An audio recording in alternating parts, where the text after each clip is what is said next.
Olá, Vitor e Janaína, obrigado por ter aceitado, né, fazer esse podcast. Eu acho que esse tema é muito importante para a gente saber porque existe mesmo, né, uma diferença entre imigração feminina e masculina. A gente só percebe, acho que quando a gente não pesquisa antes, só sabe quando chega lá mesmo e começa a passar pelas diferenças, né? E eu queria conversar um pouco com vocês sobre esse tema, mas acho que antes a gente deveria, né, fazer uma introdução sobre o que vocês fazem. A Janaína tá, vou começar com a Janaína, eu estou indo pela ordem que estão aqui na minha tela.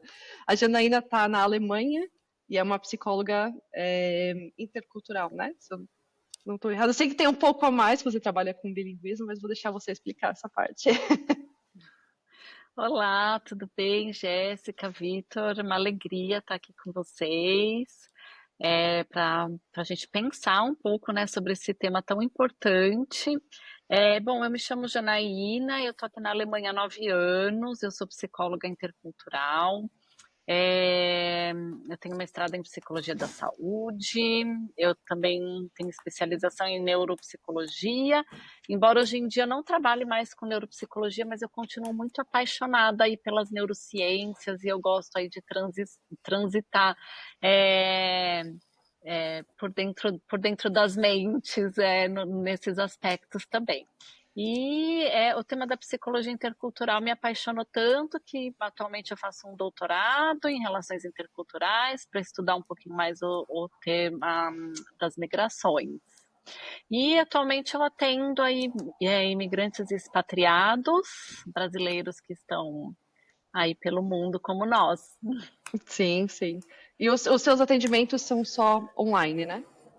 No momento eu trabalho somente online. Na verdade, eu me apaixonei também pela clínica online já desde antes de mudar para a Alemanha. Eu já fazia atendimentos online e é uma modalidade que eu gosto muito, que eu acredito muito, né? Não é só ligar o computador e começar a atender. Acho que, né, o Vitor, que é da área, também sabe disso.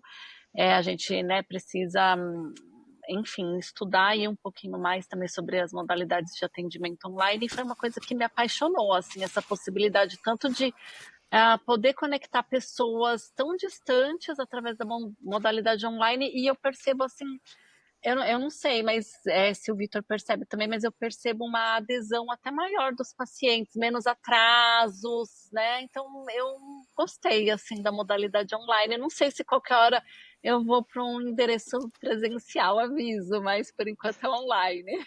Sim, sim.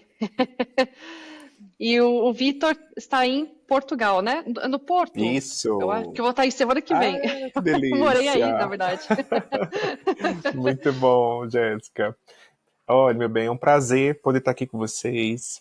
É um prazer poder falar sobre esse assunto que é tão importante, não é? Sobre a saúde mental associado ao processo migratório. Para quem ainda não me conhece, eu sou Vitor, eu sou psicólogo, atuo enquanto psicólogo intercultural, auxiliando esses homens que decidiram colocar o pé na estrada a lidarem com a sua saúde mental durante toda essa jornada. Não é? Tem algumas nuances que são diferentes para os homens e para as mulheres, que a gente vai falar sobre isso daqui a pouquinho. E durante muitos anos da minha vida, durante quase uma década, eu fui jornalista. Então, antes de ser psicólogo, eu também fui jornalista. Então, eu auxiliava as pessoas a se comunicarem com os veículos de comunicação. Hoje, eu auxilio as pessoas Sim, a elas se comunicarem melhor com elas mesmas no exterior. Então, eu fiz sim. meu mestrado em psicologia aqui na Universidade do Porto, em Portugal, e agora também estou junto com a Janaí na tentativa, não é? Nessa luta de terminar o doutorado, que é sempre uma luta, não é? Que também é na área da psicologia, em especial na área do luto. Ou seja, o que é que o sobrevivente de um relacionamento conjugal ganha quando ele perde o parceiro? Ou seja, é um processo da ressignificação do luto. E clinicamente, eu me dedico também aos homens imigrantes e ao que eles perderam ao longo da jornada, ou seja, o luto migratório. Então, esse é um pouquinho da minha história e um pouquinho do que eu tenho para contribuir com vocês hoje. Sim. Nossa, que legal. Você falando agora, né, dessa parte do luto migratório é, é bem real, né? Eu acho que muitas pessoas, acho que não sei se eu falei isso antes da câmera ou, né, ou depois de ligar a câmera, mas eu até escrevi nesse livro agora que eu passei por isso, mas eu não entendia, não, para mim não tinha nome. Até eu começar a pensar, né, que o luto não é só perder alguém, né? Pode ser perder o que você já foi, o seu espaço de segurança e tudo mais que você deixou para trás. E que muitas pessoas provavelmente passam por isso e não estão entendendo, né? Às vezes não entendem a ligação que, né, tem com essa palavra, né? Sim. É o luto. Perfeito. Isso que você traz, Jéssica, acho que é muito relevante, porque na nossa clínica, eu e Jana, a gente percebe muito isso, não é? Da jornada dos brasileiros do exterior, quando eles não conseguem nomear, quando eles não conseguem atribuir um significado àquilo que eles estão sentindo, àquilo que eles estão passando. Então, uma saudade de casa, a desadaptação cultural, há uma baixa inteligência intercultural e que com isso ele não consegue flexibilizar, a falta da empatia migratória e o processo de luto. Quando a gente fala sobre luto, Sim. existe o conceito do luto real, que é quando a gente perde alguém realmente por morte, e existem os lutos simbólicos, que não têm uma relação direta com a morte, mas têm uma relação com a circunstância do perder. Então, eu perdi a minha terra, eu perdi a minha sociabilidade, eu perdi o meu status social. Então, tudo isso que representam perdas que não estão associadas à morte entra na caixinha dos lutos simbólicos. Sim. Olha, eu acho que eu vou pular um pouco aqui de tópico, que tinha começado com antes da imigração, depois. Mas você acredita ter uma diferença nesse luto com um homem e com uma mulher? Eu não sei quem quiser responder primeiro. Eu acho que me deu uma pulada ali, mas eu falei, né? Normalmente, conversando, Ok, acaba vindo essas perguntas. maravilha, maravilha. Então, isso é muito interessante, não é? Quando a gente para olhar para os artigos sobre o processo de luto, sobre ressignificação da perda, os artigos eles têm mais mulheres do que homens. E nessa minha busca do doutorado, eu estou na fase das entrevistas, de entrevistar os viúvos e as viúvas, eu estou com muita dificuldade em encontrar os homens viúvos, não é? E estatisticamente, os homens eles morrem mais cedo do que as mulheres, não é? Então acaba que eles não conseguem participar dos estudos porque eles já partiram, não é? Ai, Mas meu Deus. nessa circunstância do sentir e do passar pelo processo de luto entre homens e mulheres, cada um tem a sua especificidade, assim. Não é? Isso tem uma relação direta com o quanto que o sujeito ele se autoconhece, o quanto que ele consegue nomear as próprias emoções. E as mulheres, precisamos convir, elas dão um show nisso em relação aos homens. Não é? As minhas entrevistas com as mulheres, elas duram 1h30, 2 horas, e com os homens duram 30 minutos, 40.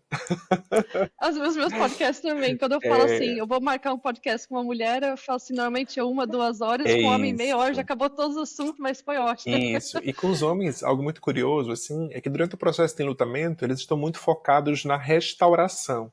Ou seja, ok, isso aconteceu, eu preciso seguir a vida, eu preciso resolver, prático, bola para frente, não é? E as mulheres, elas já têm um processo mais voltadas para a perda, ou seja, aquilo que eu perdi, por que você me deixou, e agora o que eu vou fazer? Claro, isso não é algo generalizado, mas isso é o que a gente vê de forma mais comum. Então, esse relacionamento com as emoções entre homens e mulheres é diferente, e aí no processo de enlutamento, que requer essa habilidade de gerenciamento emocional, então há uma percepção diferente entre homens e mulheres em si. Sim. Não sei se... Eu acredito que indo ao encontro aí do que o Vitor está dizendo, né? Realmente, eu até fiquei pensando quando a gente pensou no tema do podcast, quando você chamou assim, né? Nossa, homens e mulheres, essa diferenciação. Acho que a gente vem numa luta para sair um pouco, né, da questão de separar os homens e mulheres, mas realmente, assim, quando a gente vai falar ainda hoje, né, de saúde mental, acho que existem sim algumas diferenças nesse processar da emoção aí que o Vitor disse muito bem. Então, como às mulheres foi dado mais espaço para expressar as emoções, para poder falar e para desenvolver toda essa parte da linguagem, então a gente acaba conseguindo um espaço maior de expressar até mesmo na migração. Né? Hoje em dia, o que a gente observa é que é quase, assim, né, falando de imigração brasileira, somos quase metade, né? Quase metade homens e metade mulheres aí, né? Entre outras culturas pode variar um pouquinho, mas no geral acho que nos dias atuais a gente está em metade de migrantes. Entretanto, tem poucas pesquisas de gênero, né? Então, assim, tem muitas pesquisas que falam dos migrantes no geral, mas assim, poucas pesquisas que separam por gênero E aí fica ali tudo misturado, até a própria nomenclatura. Claro, a gente estava aqui falando, né, antes de começar, sobre os refugiados, mas assim, até a própria nomenclatura nas referências e na bibliografia, às vezes ela se confunde um pouco dependendo da área e do olhar da onde o pesquisador parte, né? Então, quando a gente vai falar das mulheres migrantes, eu acho que a gente pode pensar em várias. Quem são essas mulheres? A gente está falando da mulher migrante acompanhante, a gente está falando da mulher expatriada, a gente está falando da mulher que migra sozinha, que também vem aumentando, e aí eu acho que cada da mulher refugiada, e aí cada uma dessas populações ela vai trazer um perfil diferente, né? Se a gente pegar a mulher migrante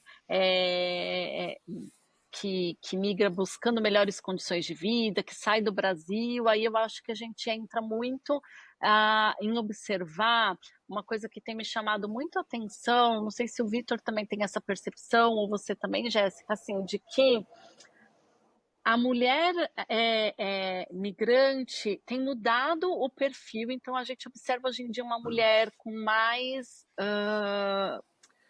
graduação, com mais qualificação profissional, porque a mulher antigamente que migrava acompanhando o homem, poucas migravam sozinhas, e quando elas migravam como acompanhantes, elas não tinham tanta qualificação. Entretanto, apesar de hoje elas terem mais qualificação, elas ocupam um lugar muito parecido na migração com a mulher de antigamente ainda, no geral, como disse o Vitor, sem generalizar, né? Porque a gente precisa tomar muito cuidado ao entrar nesse assunto de gênero, né? Porque assim, né? A gente, enfim, sem generalizar, mas o que mostram as poucas pesquisas que a gente tem fica essa questão, assim, por que essa mulher está mais qualificada, mas ela ainda ocupa lugares de cuidado da família, do lar, né? E aí um monte de outras coisas que a gente vai falar aí depois no decorrer da entrevista. Então, acho que isso é uma das questões aí que chama bastante atenção no papel emocional, né? Que você perguntou do homem e da mulher.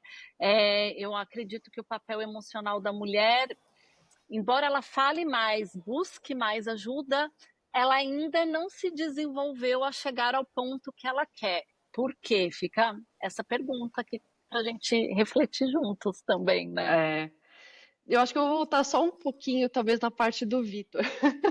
Eu acho Claro. que é um pouco dos dois, mas também acho que depende muito da cultura sua. Eu sei que, se você falar do Brasil como geral, mas, por exemplo, a minha família, eu tive muito da influência alemã, enquanto as pessoas de domingo era normal comer feijoada, eu estava comendo salsicha com. Esqueci o nome. As comidas, né, alemãs, né? Mas se você for. Batata. Com Não, é batata? o. É meio azedinho e faz bem pro. Ai, sim, eu esqueci também o É nome, né? Que é tipo chucrute, um repolho. chucrute. Chucrute, o Tava repolho. tentando lembrar o nome em português. Chucrute. Então, assim, batata também. Então, é uma coisa que foi diferente para mim. E cada cultura, por exemplo, se você for comparar alguém da cultura chinesa, não falando todos, mas normalmente, e da cultura da Finlândia, na Finlândia, os homens são incentivados desde pequeno a trazer emoções, a entender as emoções. Eles aprendem isso na escola, né? E as meninas são incentivadas a cortar madeira, a fazer tudo que o homem faz. Não tem o que é de menino, os dois são mesclados. Então, os dois falam sobre as emoções desde pequeno. Mas se você for numa cultura que é um pouco mais fechada, né, individualista, eu acredito, não sei se estou falando a coisa certa, mas que eles não falam tanto, pode ser também até um pouco diferente para a mulher. E querendo ou não, o Brasil tem muito disso, né? A gente tem de muitos lugares do mundo, né? Pessoas, acho que, se eu não estou errado, o Brasil tem a maior colônia de japonês, né? No Brasil, fora do Japão. Então você pode também acabar trazendo isso da sua família também, né? De você poder conversar sobre isso, entender sobre os sentimentos e o que você está passando. Eu acho que essa parte cultural também afeta, né? Como você vê o luto, como você percebe as coisas, suas emoções até fora, né? Perfeito. Não sei se eu estou errada. Perfeito. Jéssica, isso que você traz, isso já é referenciado na literatura, não é? A gente vê quando esses brasileiros, eles saem de culturas coletivistas ou individualistas, e eles partem para uma nova cultura, uma cultura anfitriã. Se ele saiu de uma cultura individualista e ele foi para uma outra cultura individualista, então o estresse migratório ou o estresse aculturativo que ele irá enfrentar vai ser menor. Agora, se ele sai de uma cultura coletivista, onde todo mundo se ajuda, não é? E ele vai para uma cultura individualista, onde é cada um por si, então esse processo de estresse aculturativo, ou seja, essas dificuldades em se sentir pertencente, em se aculturar, em aquela cultura fazer sentido para ele, vai ser um pouco mais desafiador aqui. E quando a gente fala sobre esse processo de aculturação, não é? Sobre como que eu me percebo, de onde eu venho, será que na minha casa eu consegui me comunicar? Será que na minha casa eu tenho espaço para falar com as pessoas? Não é? Eu tenho alguns clientes espalhados em outros países e que eles vêm de casas que eles tinham muita dificuldade de fala, assim. Então não era estimulado eles falarem como eles se sentiam. E agora eles estão em um relacionamento, na fase adulta, onde eles apresentam a mesma dificuldade. Eu não sei falar. Eu não sei dizer ao outro que eu tô triste. Eu não sei dizer ao outro que aquilo que ele fez me chateou.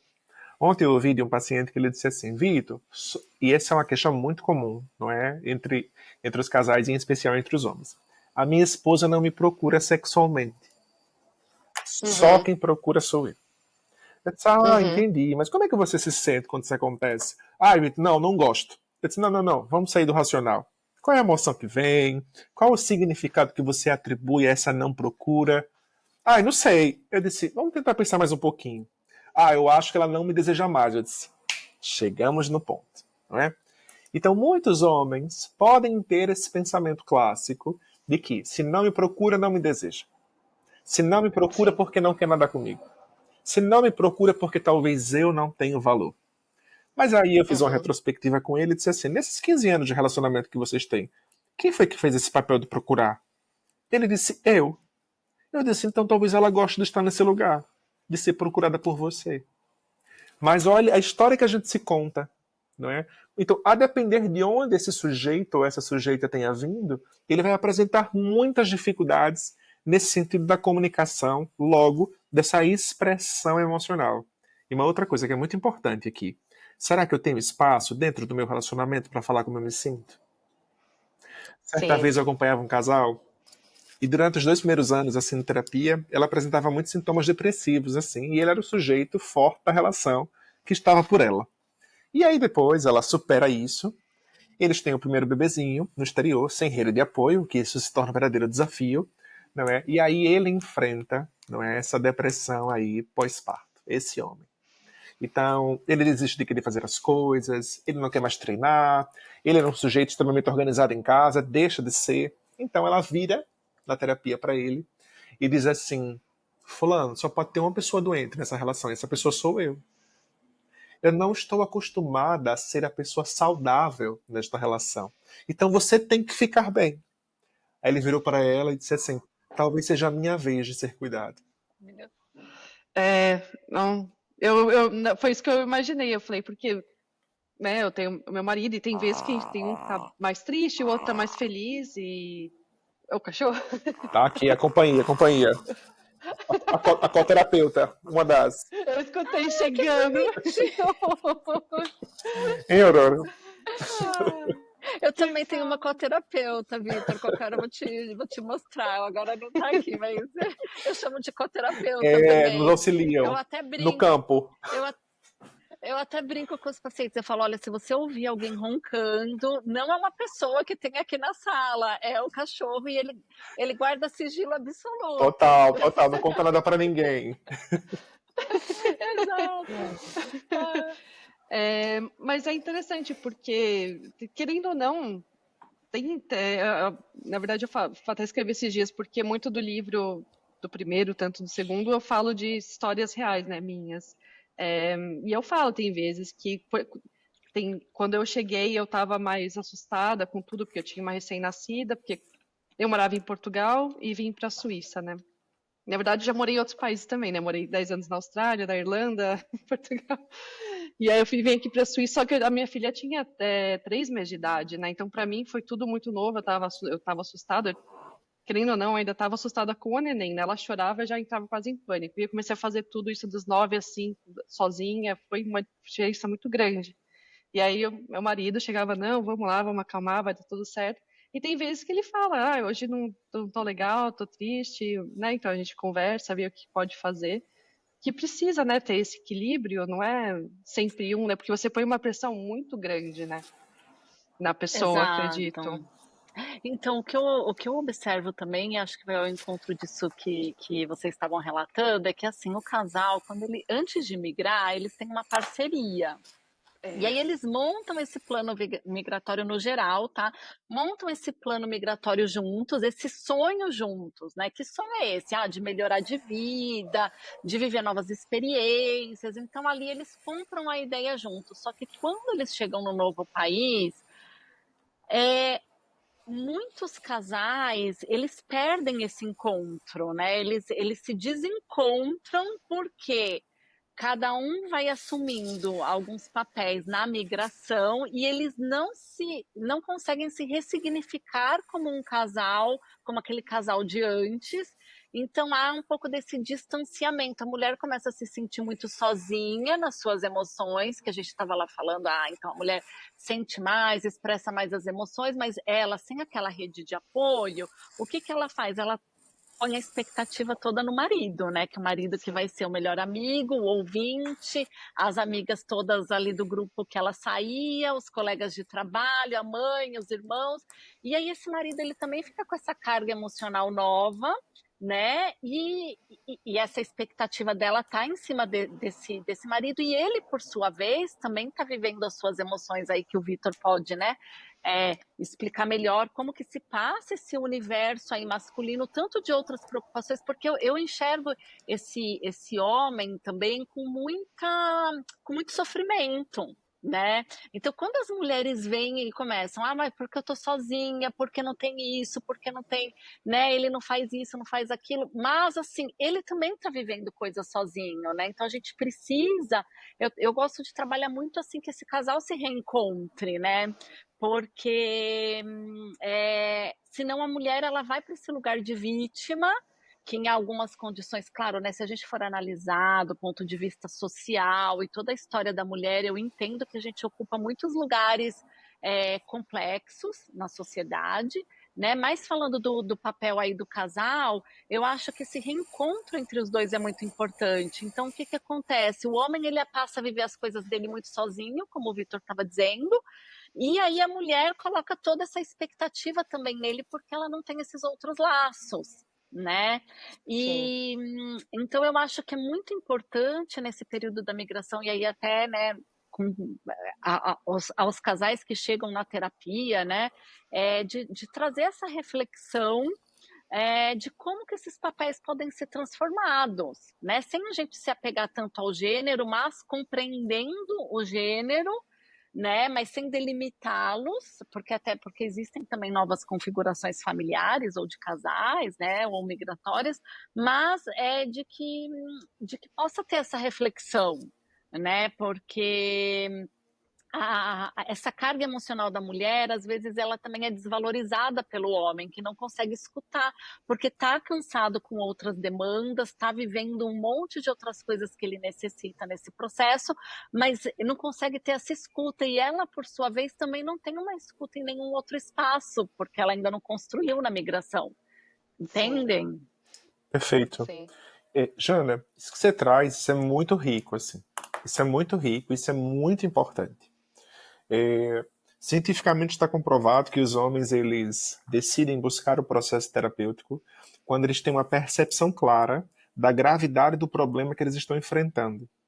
Então o homem ele só toma a atitude de buscar o processo terapêutico quando ele percebe, nossa, isso aqui está muito ruim, isso aqui é muito sério e eu realmente preciso de ajuda. Enquanto isso, ele vai resolvendo como ele pode. E aí esse poder significa, não, deixa para amanhã que amanhã eu resolvo. Ou senão, não, deixa que o tempo se resolve. Não, nós já passamos por isso, então as coisas ficaram bem. Eu não preciso voltar nesse assunto. Eu não quero criar uma confusão sobre isso. Não é? E muitas vezes esse homem ele começa a trabalhar muito, não é, para prover para aquele sistema familiar, não é? Nessa configuração do homem provedor, porque também existem as mulheres provedoras, não é? Então, se nessa configuração do homem provedor, então ele traz essa preocupação para a mente, não é? Eu preciso prover, eu preciso proporcionar segurança, eu preciso proporcionar para eles as possibilidades deles se sentirem pertencentes nesse país. Então ele passa ali tantas horas fora de casa, e aí quando ele chega ele quer descansar. Mas aí, a depender da conjugalidade a qual ele viva, essa pessoa que o acompanha nessa jornada pode ter passado o dia em casa, com os afazeres domésticos, cuidando dos filhos, em toda aquela função, e aquilo não a preenche. Então, quando ela chega com as queixas, porque eu não me sinto pertencente nesse lugar, porque eu não consigo falar o idioma direito, porque está muito frio, porque está muito quente, porque eu não conheço pessoas, porque você está ausente, chega tarde, porque você não brinca com os filhos. Aí esse homem vira e diz assim, ué, mas o que está faltando para você? E aí isso se conecta com o que a Jana traz, sobre essa desconexão do casal. Porque quando nós migramos, a nossa personalidade ela irá mudar. E os nossos combinados relacionais também precisam mudar. Por quê? Porque a gente não tem mais a mesma vida que a gente tinha. Então, trabalhar e prover não é e nunca será o suficiente. Então, os homens que nos assistem hoje precisam ter isso muito claro. Que não é porque a gente trabalha e que a gente contribui que já está feito e já está pronto. Não, precisa muito mais além disso.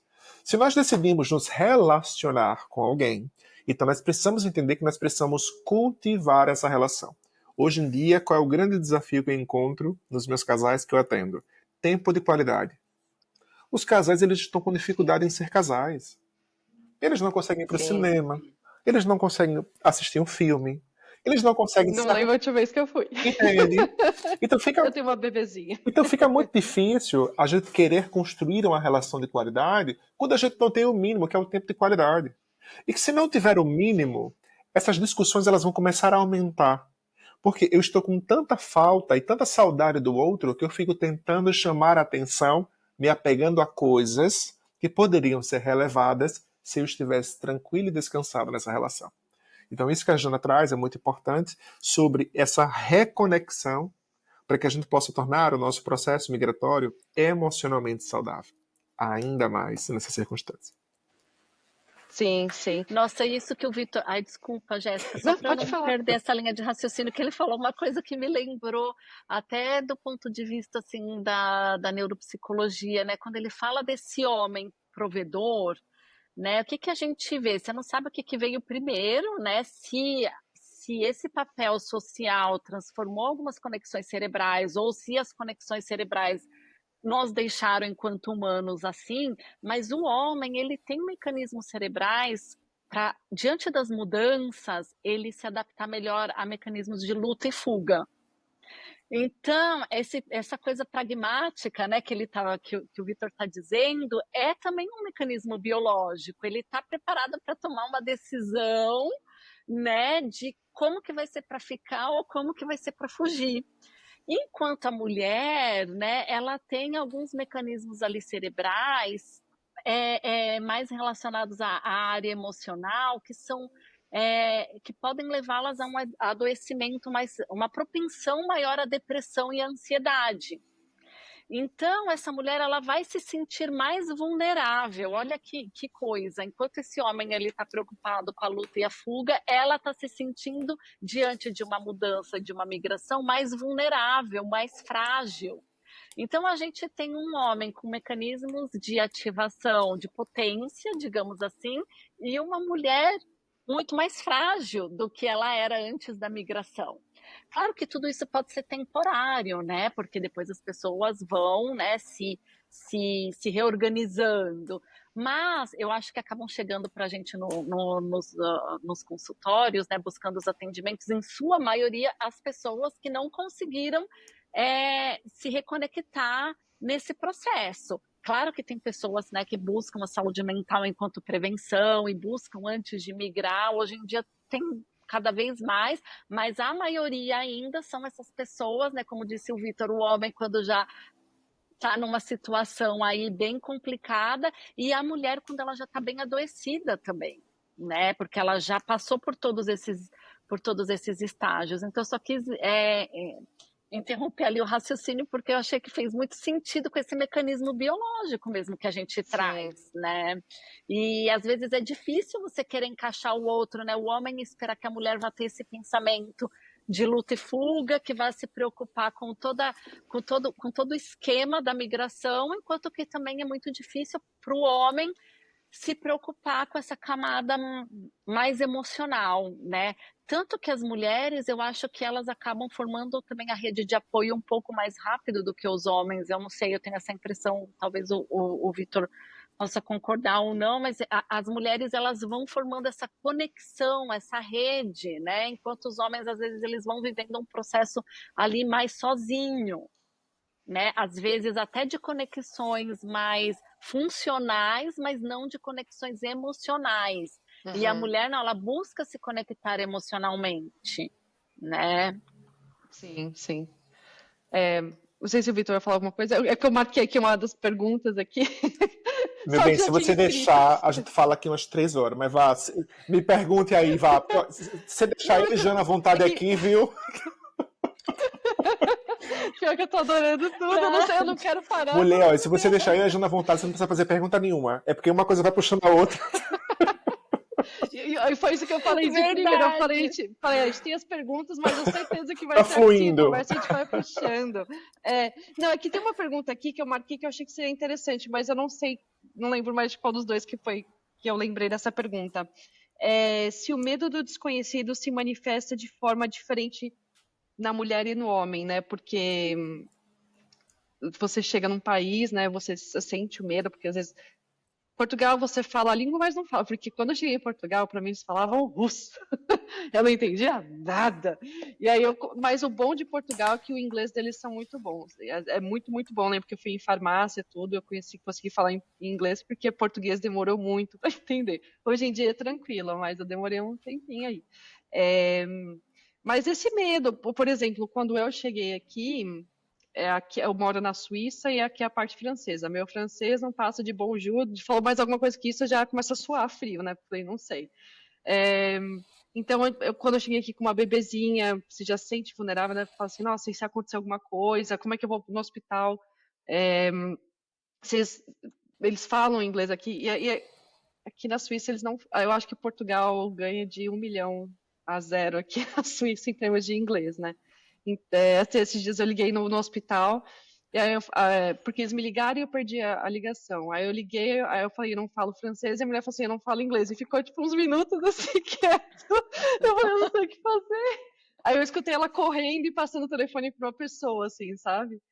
E então isso me dava medo, porque eu não entendia o sistema de saúde, não sabia dos mercados, não sabia.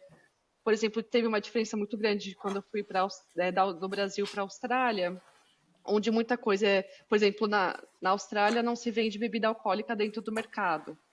Você tem uma loja só para bebida alcoólica. Então eu não sabia se tinha essas coisas aqui, essa diferença, né?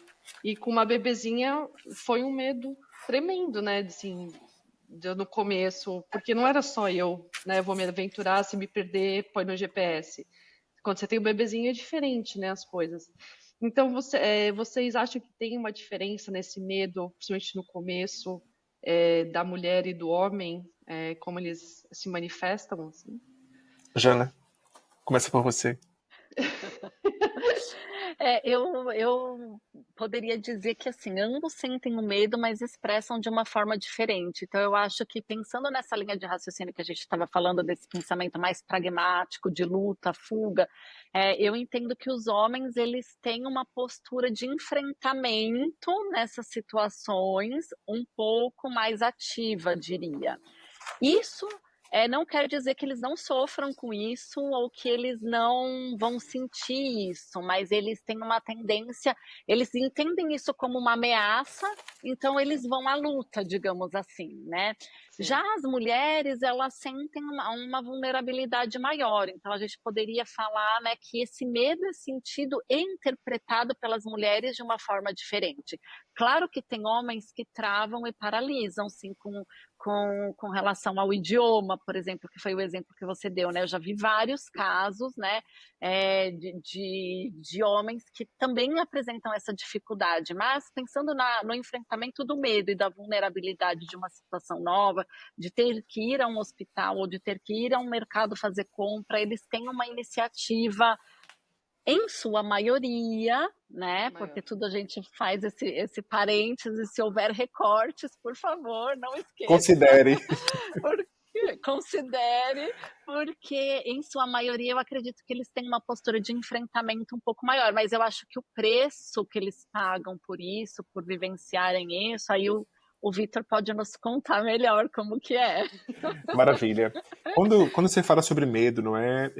Certa vez antes de vir para Portugal, eu participei de um congresso no Chile, onde o palestrante falava sobre emoções retardadas.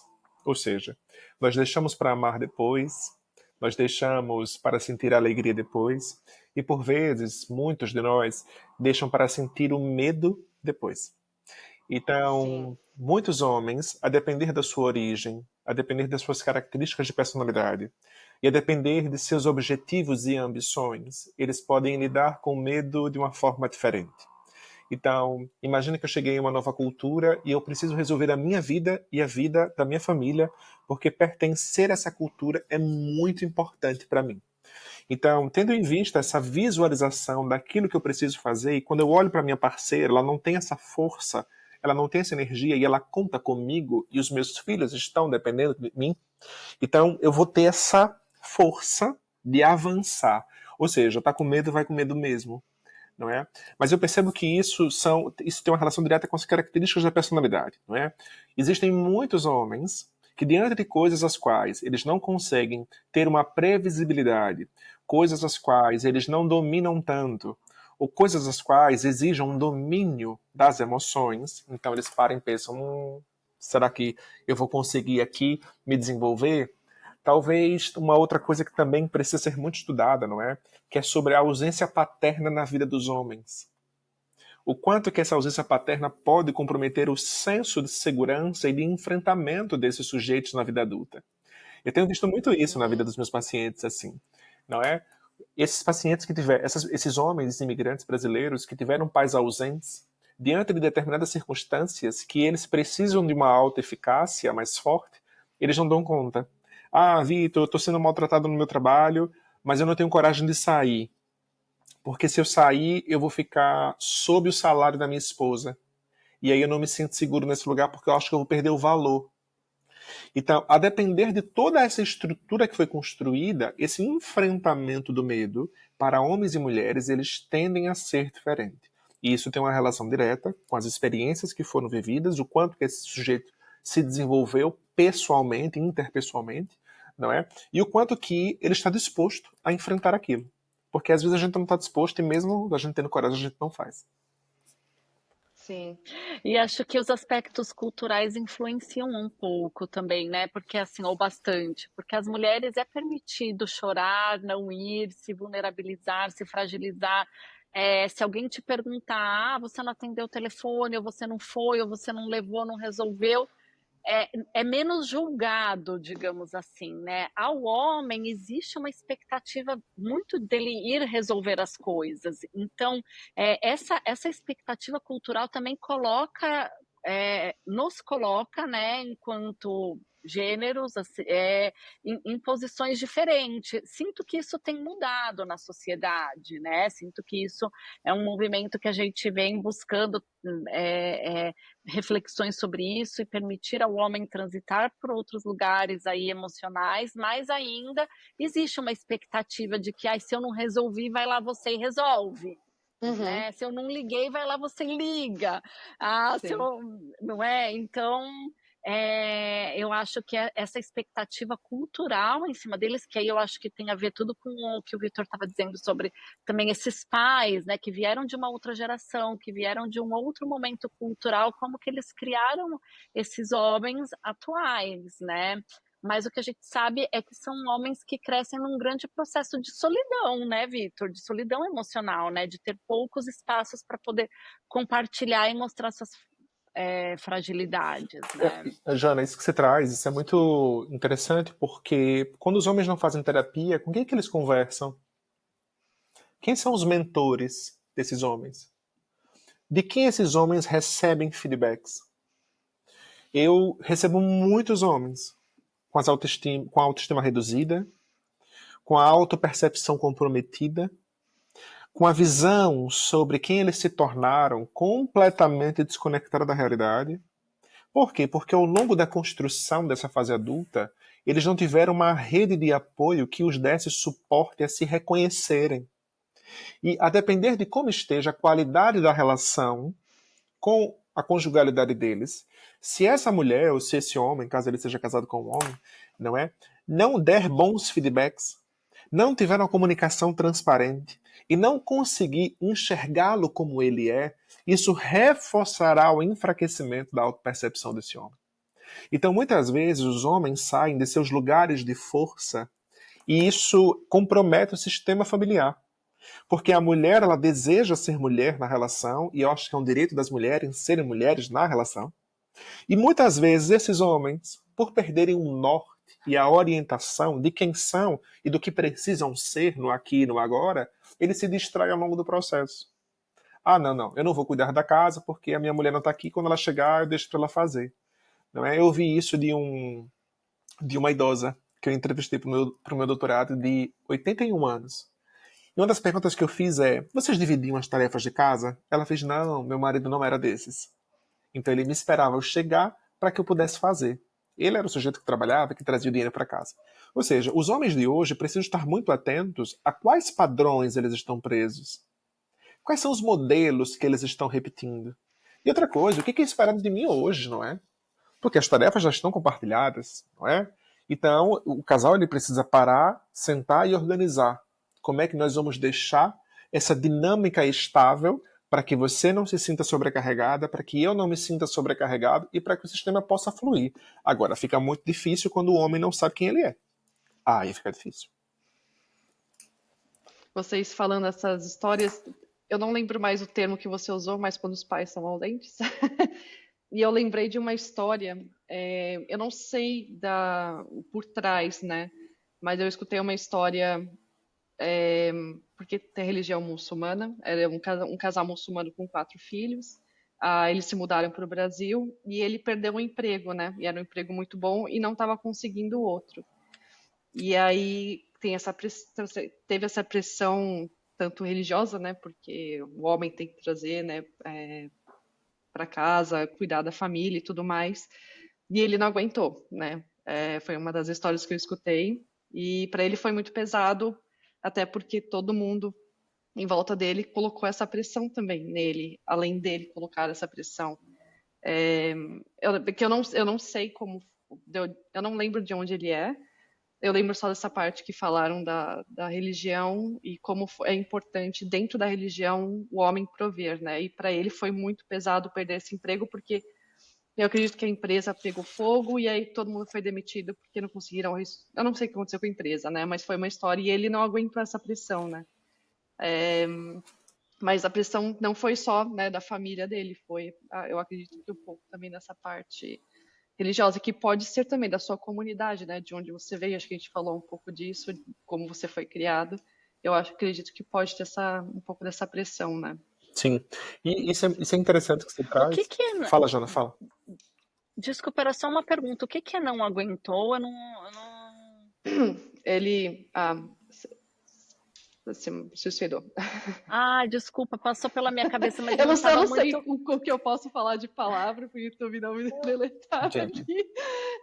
Mas a pressão foi muita, ele nunca tinha provado bebida alcoólica. Isso foi eu esqueci o nome da pessoa que trabalha com pessoas refugiadas.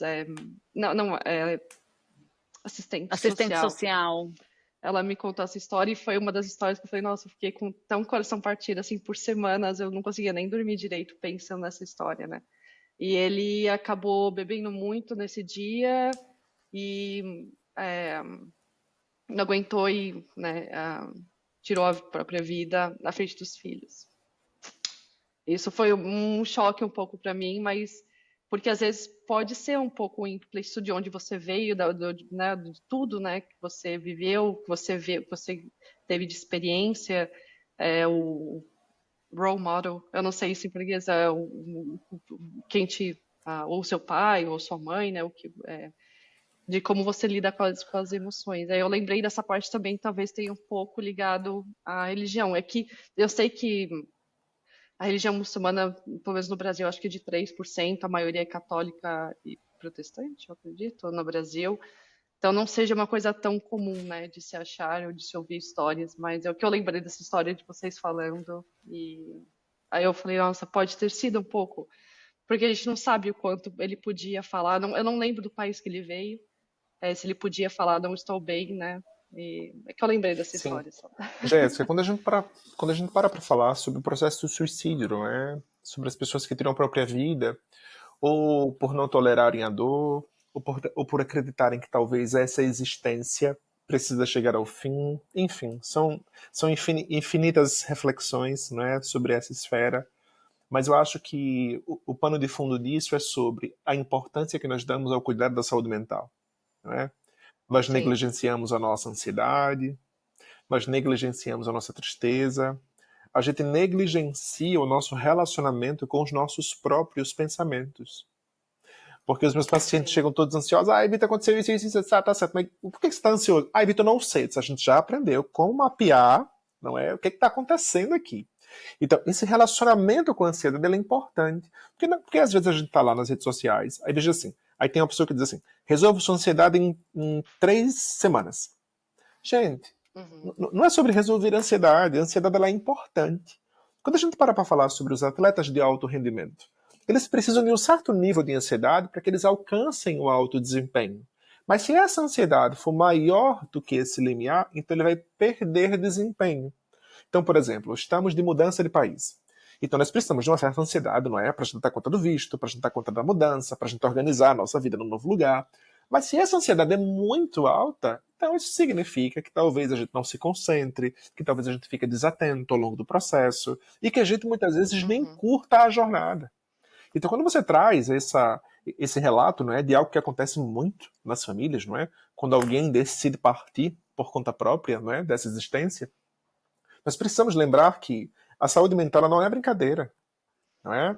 Aquele Não. sujeito que não se concentra, aquele sujeito que não consegue dormir, aquele sujeito que está se sentindo um pouco mais agressivo nos últimos dias, se você fala com ele, ele não presta atenção, que ele está perdendo desempenho na vida, a gente precisa olhar para isso. E quando nós estamos fora de casa, da nossa cultura, o nosso processo de adoecimento, ele escala muito rápido.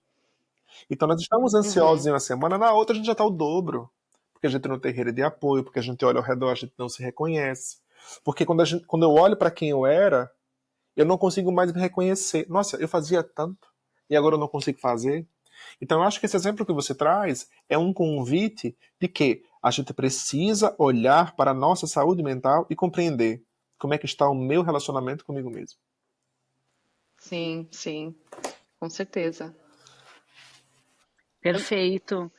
Eu acho que isso que o Vitor falou, nossa, é muito, muito sério, assim, quando se refere ao quando a gente está fora da terra natal, o quanto que a intensidade dessas emoções pode aumentar de forma muito rápida, assim, né. E eu acho que, nesse momento, quando as pessoas não têm rede de apoio ou quando elas estão, assim, às vezes ainda conectadas aos vínculos na terra natal e as pessoas às vezes não conseguem de longe ter a dimensão e entender o que a pessoa está passando desse outro lado, né, a busca pela saúde mental, ela ela devia fazer parte, assim, da mala de viagem, né, da mala de mudança de quem migra, porque é algo muito sério, muito sério.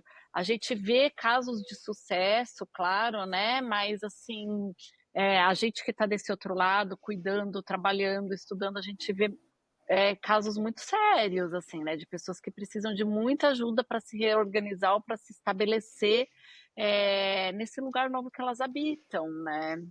E aí, quando a cultura ao lado também é muito diferente, como você estava dizendo, né, que às vezes pertence a uma religião que no Brasil tem 3%, quer dizer, esse senso de pertencimento, essa falta de reconhecimento, né, isso pode causar rupturas e fragmentos muito profundos na identidade dessas pessoas, né? Uhum. Então, devíamos ter aí um CVV imigra, Vitor, olha lá. Gente, olha, Jana, Jéssica, olha, quando a gente coloca o pé na estrada, só de luto migratório são 7.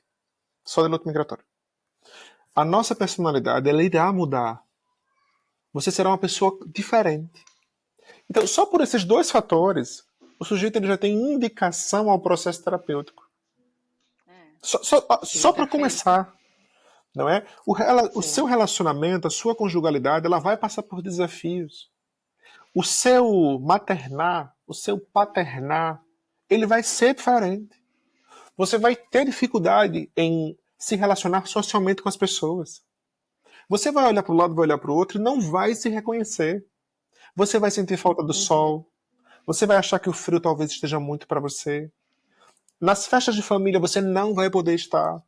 Se alguém morrer, talvez, a depender de onde você esteja, na cultura anfitriã, e aonde você viva na cultura natal, talvez não dê tempo de você chegar para o funeral. Então, só por isso, o sujeito ele precisa de um suporte. Mas muitas vezes o que acontece? A gente para e diz assim, não, eu dou conta. Não, eu aguento. E aí esse aguento, eu aguento como? Sem dormir, sem treinar, sem me comunicar com a minha esposa ou com o meu esposo, sem transar, sem ter tempo de qualidade com os filhos. E aí quando eu paro e pergunto para os meus pacientes homens, qual foi o momento de silêncio que você teve com você essa semana? Vixe, sem nem o que é isso. Então assim, estamos aguentando a quantas, não é? É por isso que eu perguntei, quando ela falou ele não aguentou, eu falei assim, nossa, o que é esse aguentar? Eu não sabia qual palavra usar. Vocês me desculpem, mas assim, né, justamente, assim, as pessoas elas vão aguentando, e o que é o não aguentar, né? Mas eu acho que uma coisa bem interessante, que talvez vá ao encontro do que você está se propondo a pesquisar, e a proposta da conversa hoje é a gente pensar que talvez esses lutos migratórios, me corrija aí, Vitor, se não fizer sentido, mas que esses lutos migratórios, todos nós, homens ou mulheres, independente do gênero, vamos passar por eles, né? Ou podemos passar por eles. Não necessariamente passaremos por todos ou na mesma intensidade, mas que esses lutos eles servem para ambos os gêneros. E só por isso acho que a gente já começa a falar de uma história migratória e de uma saúde mental, tanto das mulheres quanto dos homens, de uma forma mais igualitária ali, né? Porque essas necessidades são humanas, elas não estão ali implícitas no gênero. Tá? Você acha que corresponde, Vitor? Isso que você traz, isso é real, Jana. O luto migratório, ele é destinado àqueles que colocam o pé na estrada, homens e mulheres. Então não há uma distinção de gênero. Agora, quando a gente vamos olhar para o luto da sociabilidade, ou seja, eu deixo a minha rede social toda para trás. Então, homens e mulheres vão lidar com essa sociabilidade de um jeito diferente. Hoje você trouxe em uma das falas o quanto que as mulheres elas têm uma facilidade maior em se relacionar com os outros, em conversar. Ou seja, essa rede de apoio mais expandida das mulheres. E isso se conecta com uma estratégia de enfrentamento no processo de luto real. Por que muitas mulheres elas conseguem passar pelo luto real, ou seja, a perda do marido, a perda de um filho, a perda de um familiar, de uma maneira mais saudável do que os homens, em sua grande maioria, pela construção dessa sociabilidade. E que isso é uma grande deficiência dos homens, por não se importarem tanto com a sociabilidade, em sua grande maioria. Então, o luto da sociabilidade ele está para todos. O luto do status social. Quando a gente para falar sobre aquela mulher, aquele homem que tinha poder aonde ele vivia, que conhecia todo mundo, que recebia indicação de um monte de gente. Então, quando ele vai para esse exterior, a depender de como foi isso lá atrás, homens e mulheres vão passar por circunstâncias parecidas no quesito desse status social. Um outro luto migratório é o da integridade física. Então, por vezes, muitas mulheres podem ser expostas no exterior a determinados tipos de trabalho, a exploração sexual, Circunstâncias essas que as pesquisas mostram que as mulheres vivenciam mais do que os homens. Mais do que os Ou seja, os homens. lutos Uhum. migratórios estão para homens e mulheres, mas cada um, por vezes, pode ter suas especificidades de gênero. Mas ambos os dois passarão pelo luto migratório. E eu acho que isso já faz importante a gente perceber que a migração não vai ser nem mais fácil nem mais difícil para um ou para outro, né? Cada um ou juntos vão enfrentar as batalhas, se forem um casal ou se estiverem sozinhos, mas que não é porque é homem que vai ser mais fácil ou não é porque é mulher que vai ser mais fácil, né? Porque ambos passarão por essa jornada que a gente tem conversado aqui, né? Então eu acho isso bem bacana porque sai também daquela postura de esperar do outro uma postura de super-homem, né? De que vai resolver vários problemas, porque tanto o homem quanto a mulher estão passando por esse processo. Cada um à sua forma, como o Vitor disse, né? Cada um de acordo com as suas características de personalidade ou de gênero, como a gente preferir olhar aí a situação, mas passaremos. Jana, eu acho que isso que você traz se conecta ao tópico do plano migratório, não é? Qual é o plano migratório do casal? Qual é o plano dele? Qual é o plano dela? Qual é o plano da família? Porque muitas vezes o homem recebe uma proposta para expatriar. Ah, vamos trabalhar na Arábia Saudita. Eu vou receber tantos mil euros de rãs, que equivalendo, fazendo a conversão para o euro, né? 20 mil euros mês, 30 mil euros mês. De rã é a moeda em Dubai, não é? Vamos, vai ser ótimo. O nosso filho vai estudar numa escola internacional, nós vamos ter carro, vamos morar num apartamento maravilhoso. Essa mulher diz assim, vamos, vai ser ótimo, tudo vai dar certo. Mas aí essa mulher chega em uma cultura árabe, onde ela precisa andar na rua com hijab, com lenço. Onde em muitos lugares talvez ela não possa ir sozinha. Onde em muitos lugares ela não pode estar sem o parceiro dela. Ou seja, olha o quanto que o plano migratório ele pode ser diferente para homens e mulheres. E o quanto que esse casal, juntos, precisam tomar decisões. Porque não é porque ele ou ela recebeu uma boa proposta de trabalho que isso vai ser bom para o outro. Mas que muitas vezes a gente para e pensa assim, não posso deixar de ir, não é? Porque senão eu vou jogar o balde de água fria. Não posso. Não é? Se eu disser ao meu marido, se eu disser à minha esposa que eu não quero ir, vai ficar ruim. Será que ele vai sem mim? E o nosso filho? Enfim, são muitas questões aqui, não é? Mas isso é sobre o tópico do plano migratório. Jéssica, qual é o plano da gente? Porque quando a gente não faz o plano, porque se fazendo já é um desafio, imagina a gente se organizar. Então, isso que a Jana traz sobre essas diferenças entre homens e mulheres, a gente precisa pensar com muita calma e muita paciência. Porque cada um precisa olhar para si e assumir a autorresponsabilidade da própria jornada migratória e não terceirizar ao outro o meu sucesso no exterior.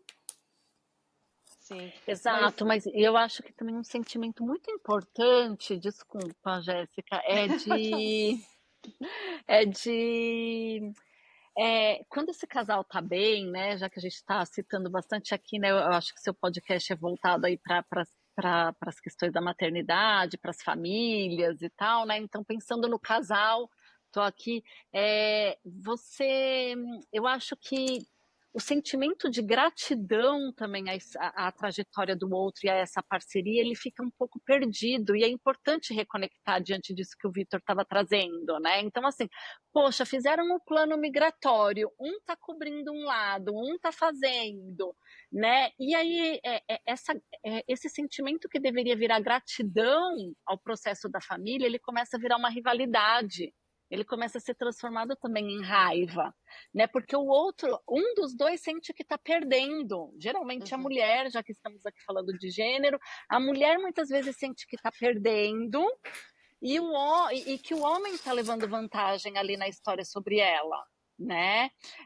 Então eu acho que esse sentimento ele começa a ficar um pouco perdido nas relações e na própria trajetória migratória, porque se a gente for olhar, muitas histórias dessas que a gente ouve, elas podem ser uma história que vista sob uma perspectiva há muito crescimento, Mas quando as pessoas chegam, elas chegam muito destruídas, não é, Vitor? Com a casa, assim, a casa caiu, a casa está lá embaixo, mas quando a gente vai reconstruindo essa casa, o que que você vê? Você vê que houve um processo de construção, mas que esse sentimento de gratidão à própria história e à história do outro se perdeu em algum momento. Uhum. Não Sim. sei se conecta. Eu só ia falar que eu acho que, mesmo fazendo plano imigratório, tem que ser realista, né? E eu acho que você estava falando da parte de Dubai, né? Se uma família muda para Dubai ou qualquer outro lugar, é importante pesquisar a cultura, como as coisas funcionam. Por exemplo, na Índia, não, New Delhi, cidades maiores, talvez não tanto, mas nas cidades menores, mulher não é recomendado andar sozinha na rua, ir no mercado sozinha, por outros motivos, por segurança e tudo mais.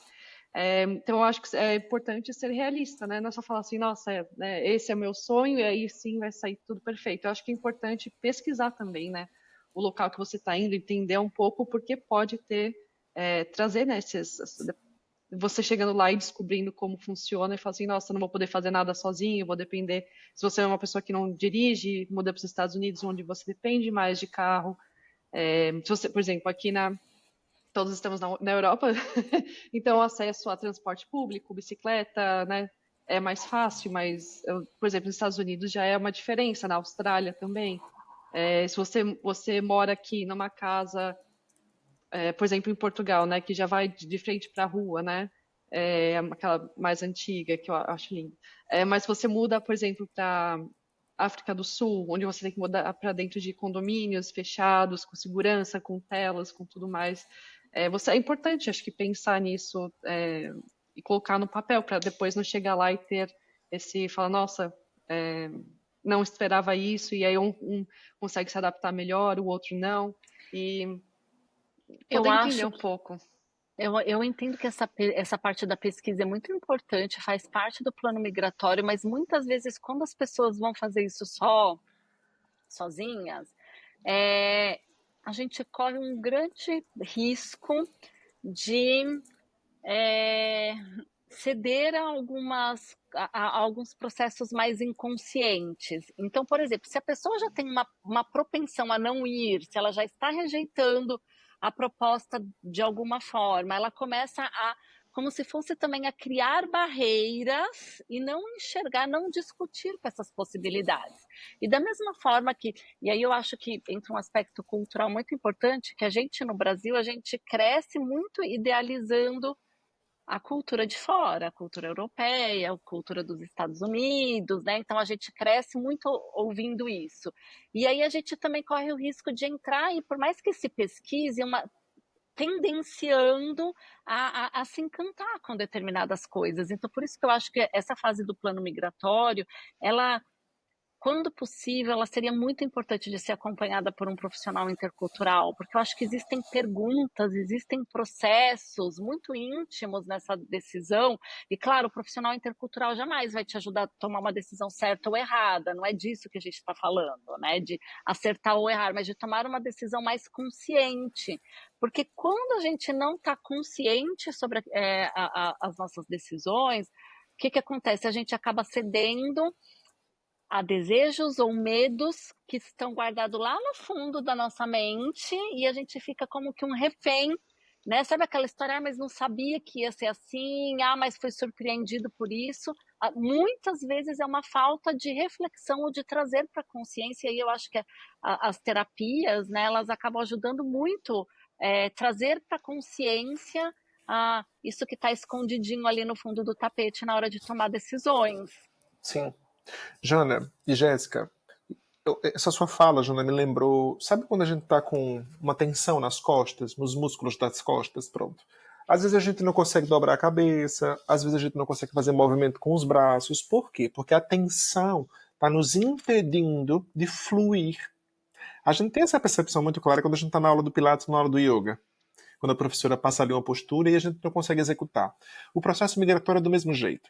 Quando nós não conseguimos... Quando a gente vai criando os nossos traumas, então, eu não consigo falar o idioma, logo, as pessoas não conseguem entender quem eu sou. Certa vez eu ouvi de um paciente que ele disse assim, Vitor, vou fazer uma apresentação no pós-doc em inglês, e eu esqueci uma palavra. Nossa, como eu gostaria que eles entendessem quem eu sou no meu idioma. Não é? E é muito daquilo que Jana traz sobre os falantes interculturais. Não é? Então, quando a gente para olhar para isso, não é? A gente precisa fortalecer a nossa autorresponsabilidade sobre quais são as minhas escolhas. E os profissionais interculturais, diferente daqueles que não estudam a psicologia intercultural, eles estão melhor preparados por entenderem no processo migratório, para além daquilo que estudam, mas também daquilo que vivem. Ou seja, é um papo de imigrante para imigrante, ou de expatriado para expatriado. Então a gente sabe os perrengues de morar fora. Mas muitas vezes a gente decide ser acompanhado por um profissional no Brasil que não entende de interculturalidade e ele mais atrapalha do que ajuda. Porque ele vai dizer assim: por que você não sai do seu país e vem visitar sua família no Natal? Pronto, já ativou todos os gatilhos aqui. Não é? Ah, porque eu tô com É, meu visto vencido. Mas por que você não renova o seu visto? Não é tão simples, não é?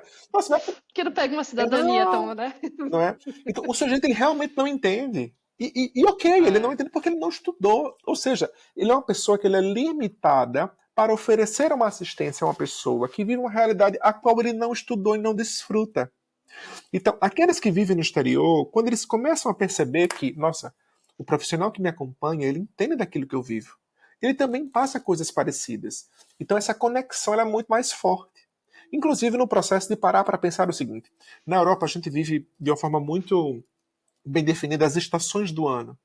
E a gente sabe que quando chega o outono, a gente tem que começar a ter uma conversa com os nossos clientes sobre como é que está a suplementação de vitamina D3, como é que está a prática da atividade física, a regulação do sono. Por quê? Porque é uma preparação para o inverno que se aproxima. E se a uhum, gente não preparar esse sujeito, quando chegar em dezembro, ele não vai estar se reconhecendo, ele não vai querer fazer nada, ele vai colocar a sociabilidade, tipo assim, ah, não quero mais me relacionar com ninguém. E aí a gente tem um problema aqui instalado. Né? Mas o profissional intercultural, por já entender os Paranauê, ele já está ali pronto para orientar. Então, essa é uma conversa sobre é um direito meu ser melhor assistido. E é um compromisso meu escolher alguém que me ajude a ter uma melhor performance na vida que eu desejar, aonde quer que eu esteja. eu acho que você falando, queria bater palma, não sei se eu posso, mas achei tão bonito. Deu Também. um masterclass agora, né? Mas é que você falando isso, eu lembrei, eu não sei se eu assisti num documentário, onde foi que eu assisti, mas os astronautas, quando eles vão para, né, para a estação deles lá fora do planeta, é, e quando eles voltam, eles precisam ver um psicólogo especializado em psicologia de astronauta, eu não sei o nome. Mas eu fico imaginando que é parecido, porque a gente sai, o mundo se abre, os problemas, as coisas, tudo que você passa, começa a pensar, tem muita. É bem parecido entre os imigrantes, né? Com certeza tem variações, mas muitas das experiências, quando a gente fala assim, ah, só aconteceu comigo. Não, provavelmente aconteceu já com um monte de gente, né? E é normal. é, Voltando um pouquinho lá que a gente estava falando, é importante também, às vezes, pensar que quando a gente muda para o exterior, as coisas podem ser mais lentas, né? Porque você não conhece as pessoas. Se você precisa de um trabalho, talvez no Brasil, porque você conhece pessoas, você pode perguntar, estão contratando, você conhece alguém que está contratando, consegue, né? Ou já é conhecido, quando você vai para o exterior, talvez você não seja conhecido. Então, tem, às vezes, essa delay, né? Seja um pouco mais devagar, né, no exterior. E é uma coisa que acontece, né, entre os imigrantes, e eu acho que quando os astronautas passam por emoções, por experiências totalmente fora do mundo, né? Fora desse planeta. E aí, quando eles voltam, eles conversam com psicólogos de astronautas, que eu acho isso incrível. Quando eu assisti, eu falei, nossa, se encaixa muito, né? Faz sentido.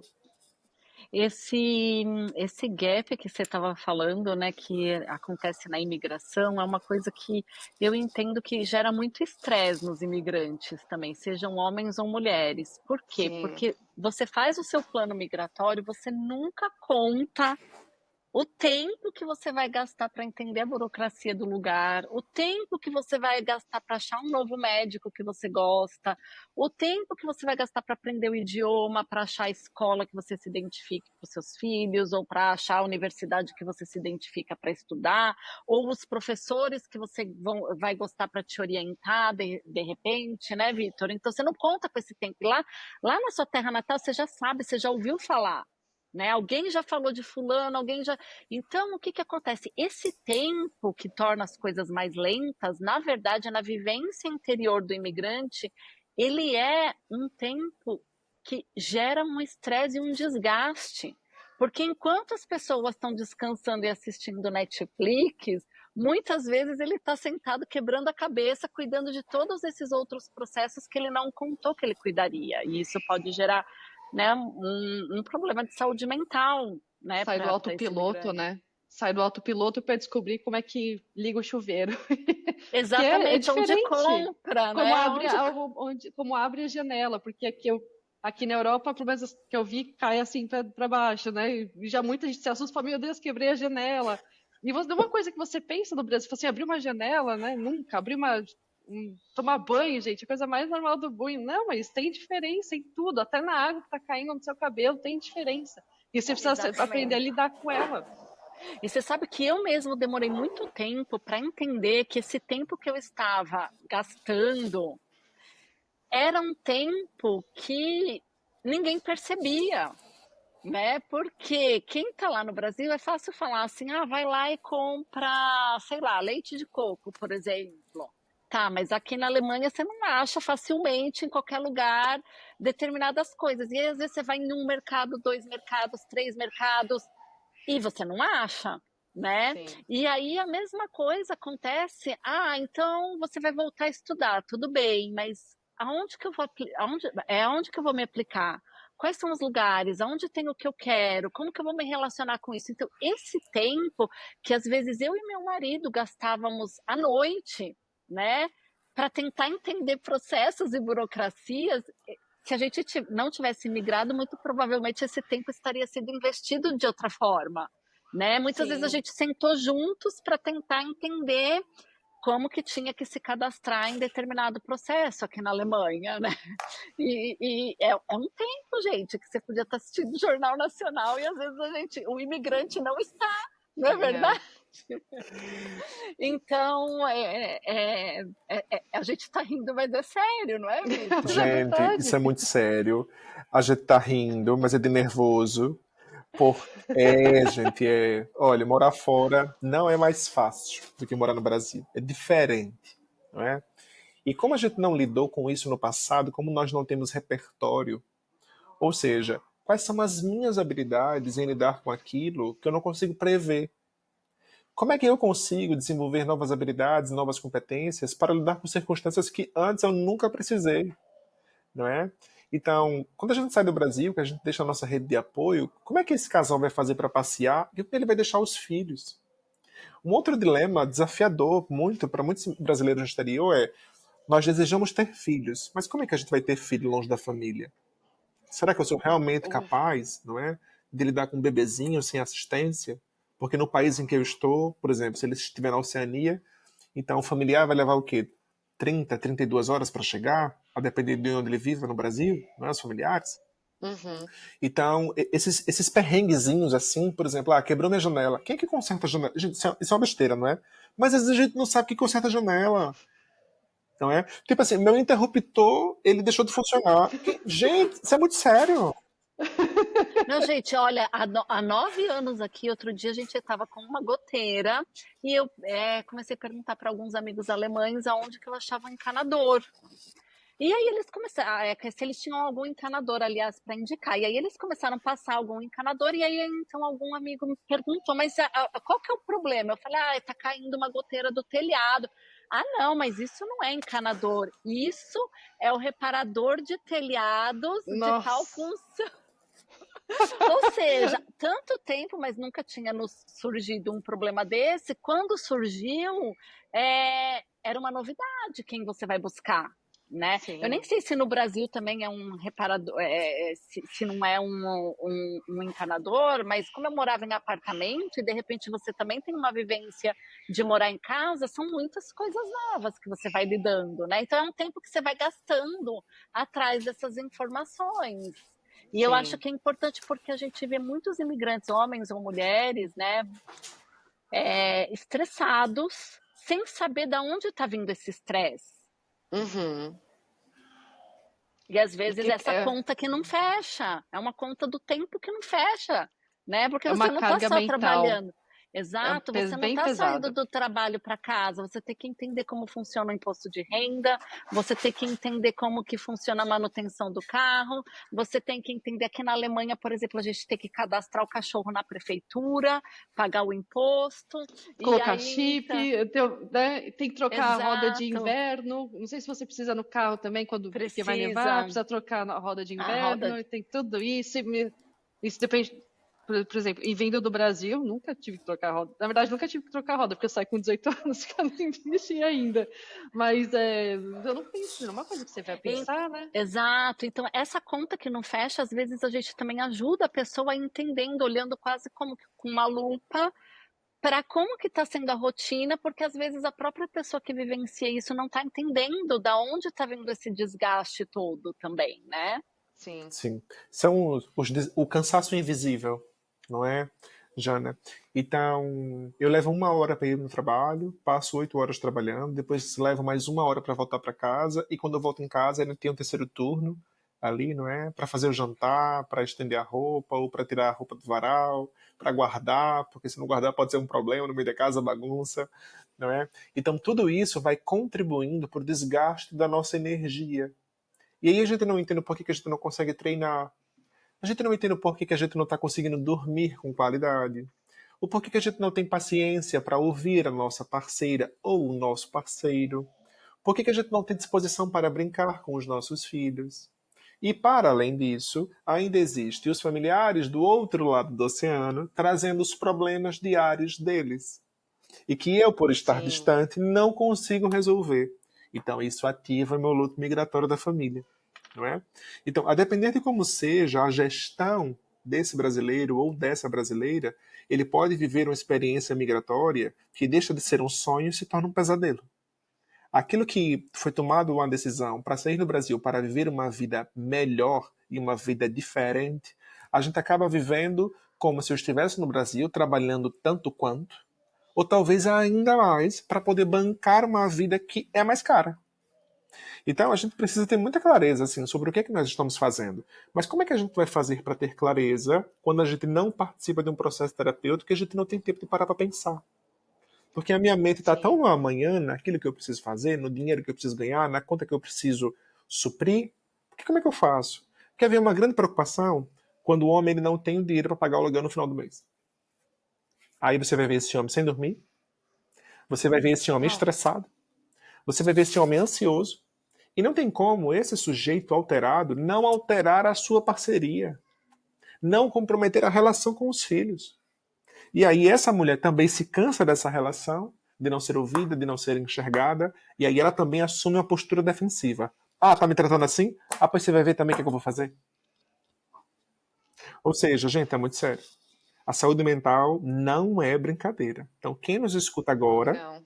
não é? Precisa ter essa clareza. Se você sente que está passando por uma circunstância qual está comprometendo o seu desempenho, não espere só gravar. Porque muitas vezes a gente espera gravar, aí a gente chega na terapeuta e diz assim: eu vou sair daqui depois de quantas sessões?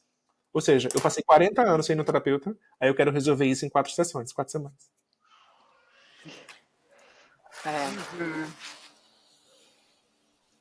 É. É, eu acho que muitas pessoas não entendem como é importante parar para pensar, né? E eu acho que muitas pessoas também não sabem sobre o trabalho que vocês fazem. Eu fiz uma live com uma mãe na Holanda e ela falou: tem uma amiga minha tá vindo, né, com a filha, tudo, e a filha já tá fazendo trabalho com uma psicóloga, né? Eu falei: uma psicóloga intercultural? Ela falou, que é isso? Ops, volte 2 casas. Eu falei, porque tem a parte cultural, né? Ou tem essa parte da imigração, que é o que a gente estava falando, que, né, a gente até bateu palma aqui, que é importante pensar e provavelmente não tá falando com essa criança. E provavelmente a psicóloga entende de mudar de cidade e tudo, mas mudar de país, mudar de cultura, mudar de língua e toda essa parte do estresse mental até para a criança ou para o adulto é uma coisa que vocês ajudam, né? Vocês conseguem ajudar a pessoa nessa parte do processo, né? Sim. Jéssica, nós descendemos de seres que migraram lá atrás. Então, nós estamos em constante movimento. Então, o migrar ele Sim. sempre vai existir, né? Os imigrantes no exterior eles representam um sexto continente, um continente móvel. Então, muitas vezes a gente deseja morar no exterior, mas a gente não para avaliar como é que estão as políticas migratórias ao redor do mundo. Como é que isso vai me impactar? Qual o melhor momento da minha vida e da vida da minha família para que eu possa viver essa experiência? Então, se eu desejo ter um acompanhamento especializado nisso, para que eu torne essa minha experiência maravilhosa, então esse é o caminho. É como quando uma mulher ela quer engravidar. Então ela vai no médico, ela recebe aquela bateria de exames, quando ela vai no nutricionista. Certa vez eu atendi um nutricionista que ele fazia uma preparação nutricional para o casal que queria engravidar. Ou seja, quais eram as Ai, que taxas que demais. precisavam regular, não é? Como é que estava a saúde sexual desse homem, que precisava ser fortalecida. Então, isso é um trabalho sensacional, que começa com um ano de antecedência. Então, por que quando a Sim, gente deseja ir para um novo trabalho, a gente passa 1 ano e meio se especializando naquele idioma? Por que quando a gente deseja engravidar, a gente se prepara? Mas por que a gente não pode preparar a nossa saúde mental? Então, eu acho que esse é um discurso que precisa sim, ficar muito marcado aqui, para que a gente deixe de achar irrelevante cuidar das nossas emoções. Porque quando nós somos submetidos a determinadas circunstâncias no exterior e que a gente olha para o lado, olha para o outro e faz, e agora, como é que eu resolvo isso? Como é que eu lido com a minha crise de sim, ansiedade? Como é que eu lido com os meus sim, pensamentos derrotistas? Como é que eu faço sim. para lidar com a síndrome do impostor? Que tem muito. Exato. Enfim, são tantas questões que podem nos atravessar que aqueles que estiverem melhor preparados, eles alcançarão mais rapidamente e facilmente um processo migratório bem sucedido. De sucesso, exato. Sim. E eu acredito que não é só para ir para fora, mas não voltar também, né? Porque tem muitas pessoas que voltam e é uma imigração, mais ou menos, né? Você conhece, mas eu voltei para o Brasil por 6 meses, foi um choque cultural muito grande, porque eu estava já há 10 anos fora, na Austrália, vivendo a língua, vivendo a cultura, tudo, e quando foi para voltar, muita coisa eu fiquei perdida, né? Até não sabia mais nem abrir o chuveiro, a gente estava falando, né? Falando como é que funciona esse chuveiro, porque eu estava acostumada já com o outro. Então é uma imigração, mas como é Repatriação. qual tem um nome? Repatriação. A Não, eu repatriação. vi outro nome aqui, calma aí. Choque de reverso de choque? Não, acho que isso aqui tá Choque errado. reverso? Choque É, cultural reverso? eu escrevi em inglês e mandei colocar no Google Tradutor. Ok. É que o meu português não é tão bom Não se assim, preocupe, mas meu bem. Mas eu acho que é uma palavra que vai ser, eu acho assim, compreensível, não é? Para todos aqueles que nos escutam, é o processo de repatriação, ou seja, o regresso à minha pátria. Então acho que essa é uma palavra mais didática, assim, que todo mundo irá entender. Não é? sim. Mas é que é importante pensar nessa parte também, né? Se você está voltando e que vai ser, quanto mais tempo você ficou fora, é, independente do país que você ficou, você acabou acostumando, né, se integrando na sociedade. Eu sei que existem, né, mais ou menos os 3 tipos é, de imigrante, aquele que não se integra, ou que se integra mais ou menos, e aquele que se entra e fala assim, não sou mais brasileiro, né? Não sei se são só esses, mas, né, o que eu imagino que se fosse numa escala, teria o meio, né, e os dois opostos, né? Uhum. E acho que independente de onde você estiver, voltar vão ter desafios, né? A repatriação ela é um processo tão emocionalmente tão significativo quanto a imigração, né? E a depender dos motivos pelos quais as pessoas estão voltando. Eu estou com uma paciente agora recentemente que está repatriando com uma sensação de fracasso enorme, com uma sensação de voltar para casa com a mala vazia, sem nada. Então, o que Uhum. que a gente tem feito? Como ela já estava em processo terapêutico, o que que a gente faz? Vai enchendo a mala dessa pessoa de todos os ganhos e as conquistas, né, para que ela volte com uma autoestima ou com um equilíbrio melhor. E aí, já que a gente estava falando de homens e mulheres, nesse caso é uma moça que migrou sozinha, para que ela volte com essa mala cheia para poder recomeçar. Porque se você volta com a sensação de uma mala vazia, esse recomeço, essa sensação de perda, de não se identificar, também ela é muito maior. Né? Então tem que Uhum. começar a depender, né, claro, dos motivos pelos quais as pessoas estão voltando, mas é quase como que um namoro com a sua pátria novamente, uma reaproximação, né, um flerte ali com essa situação de retorno, para que possa também, né, usando aí as palavras que o Vitor já usou, ser uma repatriação bem sucedida. Agora, isso vai depender também muito, Jéssica, dos motivos pelos quais a pessoa está escolhendo voltar, né? Se é um retorno porque ela não conseguiu visto, mas ela queria ficar, se é um retorno porque ela entende que já viveu tudo que ela queria e agora ela quer voltar, se é um retorno para cuidar de um parente doente, que a gente vê também que às vezes acontece, pessoas desistindo do plano migratório porque elas precisam ser úteis ou cumprir uma função na família de origem, né? Então, ou se é uma oportunidade de trabalho, enfim, acho que todas essas situações vão influenciar essa repatriação, né? Mas Sim. também é importante aí cuidar das emoções nesse momento. Porque não é fácil. Eu fiz, né, esse tempo e foi um choque cultural para mim muito grande, né? Poder entender como. Eu tive que reaprender tudo, né? Porque eu saí, eu tinha 18, quando eu voltei, tinha 28, 10 anos depois. Então, assim, você muda também, né? Você, na verdade, eu virei adulta, né? Vamos dizer, né? Fora, então você muda bastante. Então tem essa diferença também, né? Quanto mais tempo você fica fora, você também muda como pessoa, você vai envelhecendo, Exato, amadurecendo.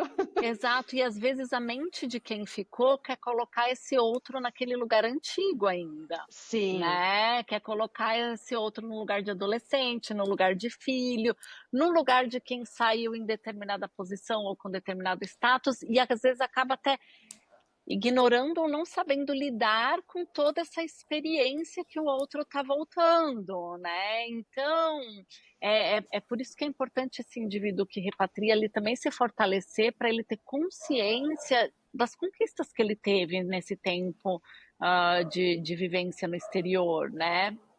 sim. Sim.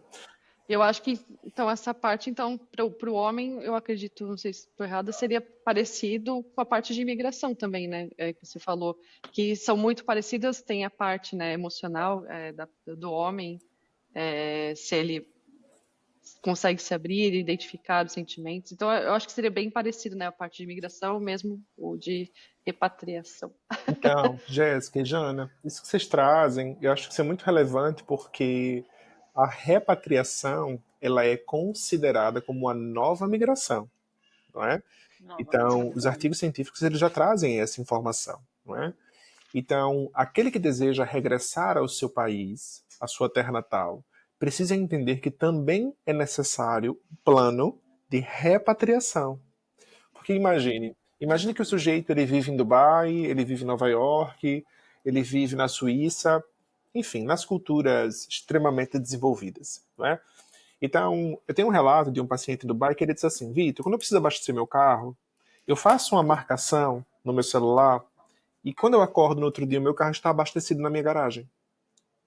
Então, como é que eu vou regressar? Ah, elétrico. Como é que eu vou regressar ao Brasil, onde os postos de combustíveis eles têm frentistas? Eu não sei como lidar com isso. Não, mas o carro dele é elétrico ou é É um carro a elétrico? combustível mesmo. Então existe um carro com combustível que passa abastecendo os carros naquela região. E esse é um exemplo para dar Meu sobre Deus! essa acessibilidade, não é? E esse Amei. conforto. Não é? Então, por exemplo, quando a gente vai na Suécia, a gente consegue ver os estacionamentos de carrinhos de bebê do lado de fora das lojas. não é? E que os bebês Sim. ficam ali e que eles estão seguros ali, não é?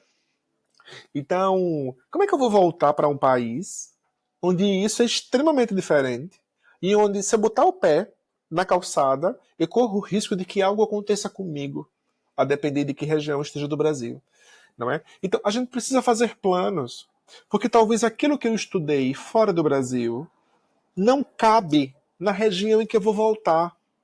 E isso que a Jana fala sobre todas essas reflexões que nós precisamos ter, a gente precisa compreender que nem todo mundo alcança isso sozinho. Porque se fazer isso com uma Uhum. assistência especializada já é um desafio e por vezes muito doloroso, como é que eu vou fazer isso sozinho? Eu tenho alguns pacientes que dizem assim: eu não aguento mais morar fora, eu não me sinto pertencente nesse lugar, eu vou voltar. Eu disse: vai voltar, tá certo. Então vamos fazer o seu plano. Você vai desejar trabalhar com o quê? Não, eu não sei com o que eu vou trabalhar. E você vai desejar morar onde? Também não pensei nisso. Ah, então isso quer dizer que você vai voltar para casa dos seus pais? Não, não, não, não, para casa dos meus pais não. E aí são algumas perguntas que a gente começa a fazer que esse sujeito percebe que não é tão simples voltar para casa assim, não é? Então, a depender de como foi a minha partida, ou seja, eu já saí com um tempo determinado de volta. Ah, eu saí porque eu queria fazer mestrado, esse mestrado acabou, eu concluí, e agora eu preciso regressar. Ah, tá bom, mas por que eu estou lidando com a sensação de fracasso se eu sair para isso? Ah, não, Vitor, mas eu queria ter ficado. Eu disse: não, calma. Nós cumprimos a meta, que era você concluir os seus estudos. Se nós pudermos ficar por uma questão de logística, de visto, financeira, ok, a gente segue. Mas talvez não seja por isso. Não é? Então, percebe essa construção. Eu preciso entender o porquê que eu parti, eu preciso entender o porquê que eu permaneci, e eu preciso entender o porquê que eu desejo regressar. Então, isso não é um exercício simples, isso não pode ser feito por amadores, porque senão a gente piora a circunstância. Então é por isso que Sim. nós, enquanto brasileiros que moramos fora, precisamos ter muito cuidado com as escolhas que nós vamos fazer dos profissionais que vão nos acompanhar. Eu conversei com a Marjorie esses dias, na verdade foi semana passada, e ela falou também, porque provavelmente pessoas vão tentar fazer isso com amigos, né? E tem que tomar cuidado. Por exemplo, a minha irmã morou fora, ela morou na Austrália, ela voltou em dezembro, eu fui em abril, né? E as histórias que ela contava, eu falava: eu não sou assim. Ela falou: não, você vai para festas de segunda, de terça a domingo. E eu falei: gente, eu gosto de pegar num livro, assistir um filme, comer com pessoas em casa. Então, assim, a experiência dela não cabia a mim. Eu falei: eu não quero essa vida. Então, quando eu pensava na Austrália, eu tinha, e mesmo indo para lá, eu tinha um pouco, né, de preconceito. Eu falei: mas eu não quero ter essa vida. Por que eu vou ter que ter essa vida, né? Então, é importante ter as pessoas certas também perto de você e não basear a experiência deles também tanto assim, né? Porque a sua experiência, se você principalmente é diferente, vai ser diferente. Aham. E eu acho que isso também faz a gente pensar nessa questão do gênero que a gente estava dizendo, que tem coisas que parecem que são do gênero, mas não são, podem ter a ver com outros fatores também. Então, isso, por exemplo, é um fator de personalidade, né? A sua irmã, muito Uhum. extrovertida, gostava de ir em festa, gostava de estar nas baladas. Se fosse um irmão contando, a gente já ia atribuir ao sexo masculino, né, Vitor? Mas o que que acontece? Tem muitas coisas que às vezes elas dizem respeito à forma, ao momento de vida. Então eu acho que tem algumas coisas que são bem importantes da gente olhar na migração quando a gente vai colocar nessa balança, né? A história migratória de cada um. O gênero, claro, as condições financeiras que a pessoa está migrando, o suporte que ela vai ter para atender necessidades, às vezes, básicas, né? De ir num mercado, de pagar um aluguel, né? E muitas vezes, se ela migra sozinha, se ela migra em família, quer dizer, o status familiar ali, a condição familiar também pode modificar a experiência migratória que a pessoa vai ter, além dos fatores de personalidade, né? Então, eu acho que não dá para a gente definir em um único fator aquela experiência, porque ela é multifatorial. Sim. Eu acho que o visto também. Imigrar, porque eu sei que tem diferença, né, entre ser imigrante, expatriado, tudo, mas eu não sei se imigrar tem diferença em vistos, mas tem gente que vai com visto para trabalho e tem aquela pressão, né, de tipo, você vai mandar ele embora, tem que sair. Eu não sei se tem isso também, mas eu acredito. pessoas que vão sem visto também, com certeza, não sei se elas entram no eixo de imigração, uma imigração diferente, mas também traz, né, outras coisas que tem que pensar, eu Sim. acredito, né? Isso que você traz, Jéssica, sobre essa questão, essa diferenciação entre imigrantes expatriados, não é? E entre migrantes. Existe muito uma confusão, não é? Sobre isso. O expatriado é aquele sujeito que ele é convidado a uma missão profissional internacional em outro país. Então imagine Sim. que o João, ele é engenheiro e ele é convidado pela Siemens ou por uma grande indústria a trabalhar nos Estados Unidos.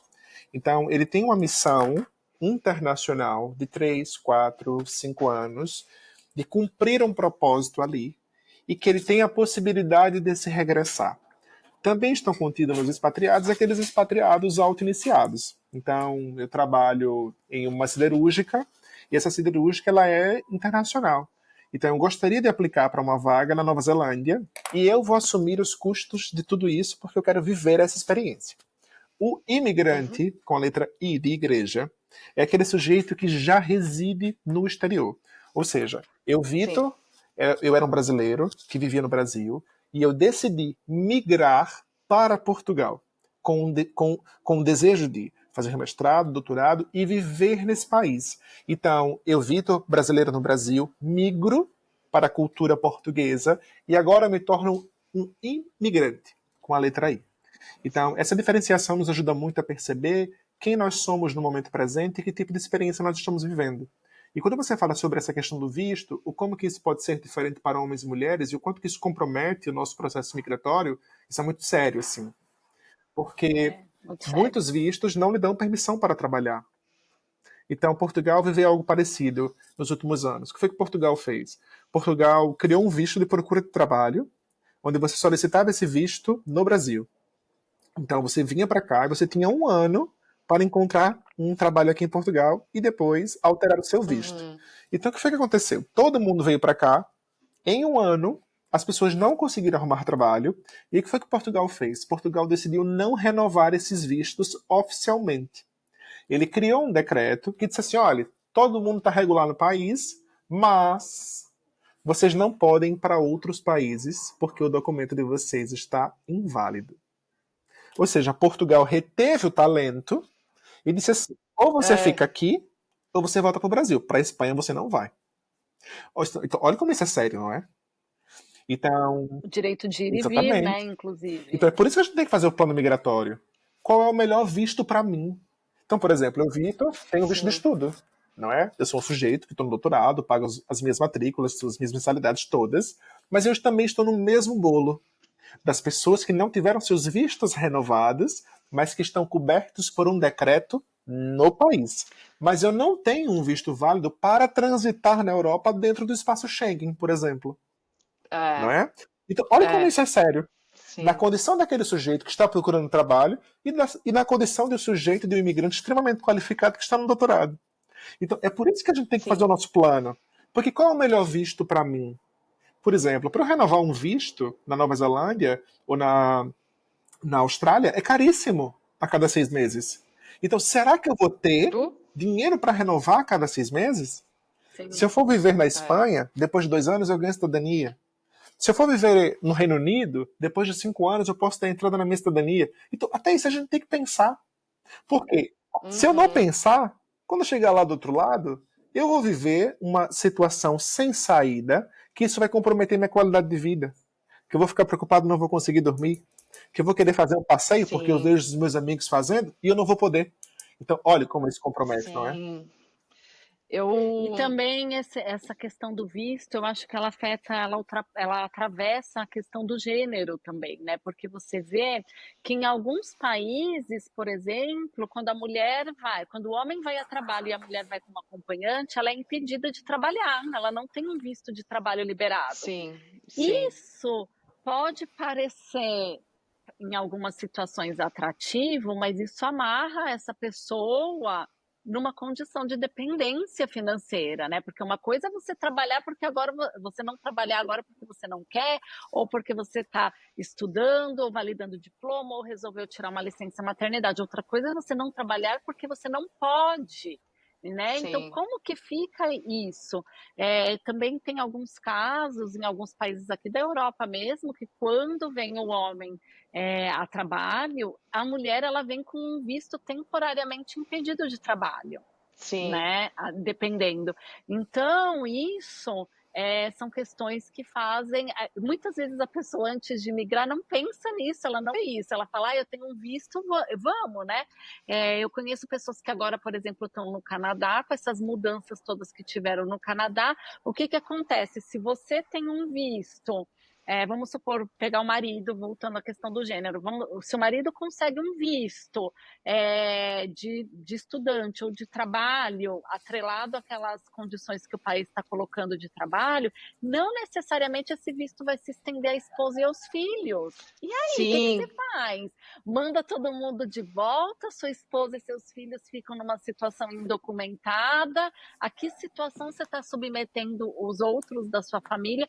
Então, são situações sempre muito delicadas, né? Essa questão do visto é uma questão séria que aí eu acho que até ultrapassa um pouquinho, né, a compreensão muitas vezes da psicologia e muitas vezes precisa ir de um advogado, de alguém que entenda realmente, ou um assessor, né, nessas questões do visto, porque isso é uma coisa muito, que pode ficar muito Ô, séria. Jana, Sim, você falando isso, eu lembro, desculpa, não, é que eu só lembrei de um caso, na verdade, dois casos. Eu tenho um amigo meu, o Jean, o marido dele trabalha para o Itamaraty, e ele se mudou para Namíbia, ele chegou lá, ele não podia trabalhar, só o marido dele. E a mesma coisa aconteceu com a Renata, o marido dela trabalha para o Exército Brasileiro também em Namíbia e não pode trabalhar. Mas eles fizeram um trabalho com uma organização de crianças carentes lá, mas não é um trabalho, né? E isso pode pegar, né? Eu tenho uma Não, outra pode pessoa até que falou ser. que sente vontade de trabalhar, né, na área dela, mas não tem como local, né? Então, eu acho que o trabalho voluntário, ele, se a gente for pensar do ponto de vista psíquico, ele pode entrar como uma satisfação e como uma produtividade para aquele indivíduo que se propôs a fazer, se foi de livre e espontânea vontade. O que pega nessa questão é assim, se a pessoa queria ter um trabalho financeiramente remunerado e não pode ter. Uma coisa é você fazer um trabalho voluntário porque você quer, que o nome já diz, é voluntário, né? Se você voluntariamente escolhesse estar ali, eu não vejo nenhum problema. Eu acho que isso pode ser uma área produtiva mentalmente. Agora, outra coisa é assim, eu vou fazer porque é isso que me restou, porque eu não posso exercer uma profissão remunerada neste momento, né? Então, como que isso fica na psique desse indivíduo? Sim, e vocês estão falando das pessoas que têm vistos. E aqueles que decidem migrar sem se preocupar com isso? sim, sim. Gente, em Portugal, se você não tiver visto, você não abre nenhuma conta no banco. E às vezes e as pessoas elas continuam vindo.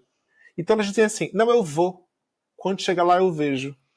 Mas É, isso é baseado em uma história que se conta há 10 anos atrás, não é? Onde isso era muito comum, então onde as coisas eram muito fáceis. Então, é por isso que a gente precisa fazer o plano migratório. Porque se eu vou para um país onde eu não consigo nem abrir uma conta no banco, e quando chegar lá eu vejo, gente, quanto é esse chegar lá eu vejo? Ah, não, Vitor, eu vou vender o meu hum, carro, R$ 40 mil. Quando eu dividir por 6,20, 6,50, que é o valor do euro, depender do dia, não é? Vai dar quanto? Às vezes vai dar para 3 meses. E olha lá, a depender do país em que você esteja. é. Não é? Então, essa questão de vista ela é muito séria. Não é? Por... Não consegue colocar um chip Não, no celular esquece. também, né? Não dá. Porque. Eu lembro em Portugal, eu levava minha cadelinha para um pet shop e a pessoa que dava banho nos cachorrinhos, ele estava já há um ano no país, foi o primeiro emprego dele depois de um ano, e ele já foi com a mulher e com os filhos, tudo de uma vez, e não conseguiam alugar uma casa, porque ele não tinha visto. E ele falou, a gente não aguenta mais financeiramente ficar pagando Airbnb toda hora, é muito caro. E não consegue, não conseguia, porque e quando ele ia falar assim, a pessoa fala, tá bom, eu te alugo, quero um ano de aluguel adiantado. Quem é que tem um ano de aluguel? Porque é muito caro, né? Então tem que pensar nisso, é, porque é pesado, né? Sim, Eu acho que independente do gênero, é pesado para os é dois. isso. Não, e uma outra coisa, né? Os homens pensam assim: não, eu vou na frente e depois você vai. Ou, não, não, não, vamos todos juntos. A minha vida já está organizada, então quando chegar lá, é claro que você vai organizar a sua. Ele está pensando isso baseado na cabeça dele, com as expectativas dele, com as características dele. Mas sem muitas vezes olhar para essa mulher e compreender que talvez ela não dê conta em se expandir socialmente em um outro idioma. E compreender que quando o Sim. frio pegar, que talvez ela não dê conta. Aí o homem pensa assim, não, mas quando a gente foi para os Estados Unidos, no outono, ela deu conta do frio. Ela até estava usando um casaco.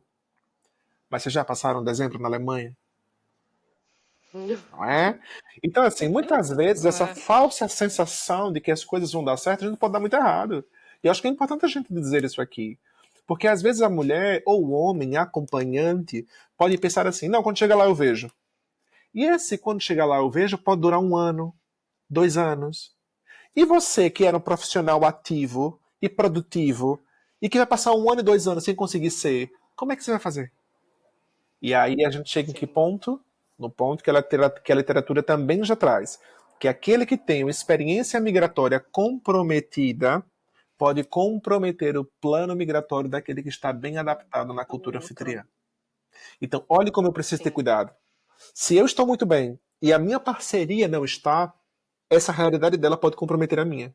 Porque, gente, não queira uma coisa na vida de vocês no exterior. Vocês estarem bem e o outro não está e querer voltar para casa todos os dias. Não queiram viver isso. Uh, Não quero. Já escutei muita história disso, muita história. É, acho que morando fora, eu penso que até é um pouco de tabu, né? Que as pessoas têm um pouco de medo de falar, né? Você vê alguém, um do lado do casal falando assim, eu quero voltar, quero voltar, quero voltar.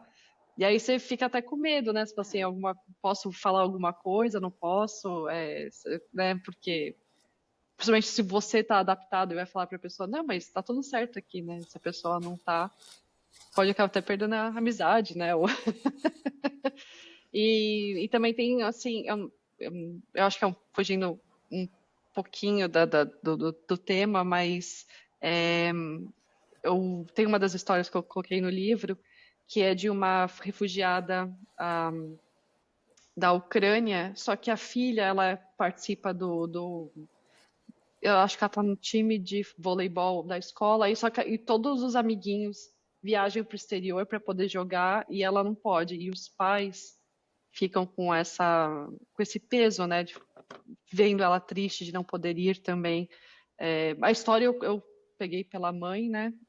Eu não vi o ponto do pai, mas pelo que eu vi foi assim, foi bem triste, né, de ver que a sua filha quer fazer uma coisa e sente aquela guilt, que eu não sei falar esse em português, de ver seu filho não poder viajar. E acho que em Portugal, né, pelo que você disse dessa parte do visto, você pode ficar em Portugal ou volta, e aí todo mundo, ou seus amigos estão indo para Espanha e você fala, não, não posso agora, né? Eu acho que pega também bastante isso no psicológico, né? Sim, perfeito. É por isso que a gente tem que ter muito cuidado, assim, com a nossa própria vida, com a nossa própria família, não é? Para que a gente viva uma experiência migratória emocionalmente saudável. Então, acho que a mensagem que esse podcast pode deixar para as pessoas, assim, é fortaleçam sua saúde mental, para que vocês possam viver aquilo que vocês desejarem, aonde quer que vocês estejam.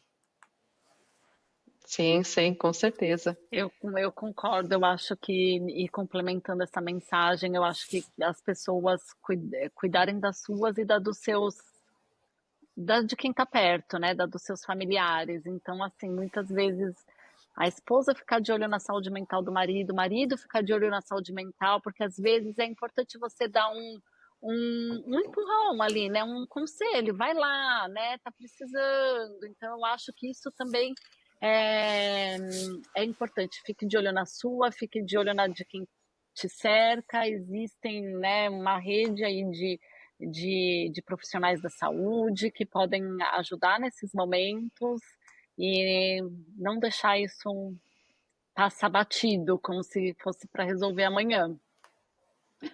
É verdade. Perfeito. Muito obrigada para vocês pela conversa, foi muito legal. Eu amei. Eu vou avisando quando sair, né, o episódio. E, bom, não sei, muito Maravilha. tem muita coisa para processar de Sim. informação. Acho que todo mundo, quem assistir também, que é importante pensar, né, nessas coisas e descobrir que a imigração é diferente para todo mundo e é importante, né, estar um do lado do outro, se apoiando. E ter pessoas Exato. que possam ajudar, que é muito importante. Exato, eu acho que inclusive esses, né, os podcasts e enfim, todos os recursos que a gente tem aí nas mídias sociais, eles são recursos muito importantes para os imigrantes poderem se fortalecer, pensar nessas questões de buscar ajuda, ouvir, né? Eu acho que hoje em dia a gente tem muita informação acessível para poder começar esse Sim. processo, né? Então, enfim, eu acho que quem estiver nos ouvindo aí já deu um grande passo, né, de buscar se interessar aí pelo tema, entender o que está passando dentro de si nesse processo de imigração e, enfim, né, depois dar conta de dar os próximos passos. É isso. Sim. E vocês colocam bastante coisa na internet, eu vou colocar aqui na descrição do vídeo, né, o Instagram de vocês, que até eu fico dando screenshots e guardando um monte de coisa, que é importante vocês colocarem essas informações e ajuda bastante as pessoas. Sim, que bom. Que venham as próximas oportunidades. Sim, perfeito, Maravilha. obrigada. Um beijo. Tchau, tchau. Tchau, tchau. Beijo, tchau, tchau.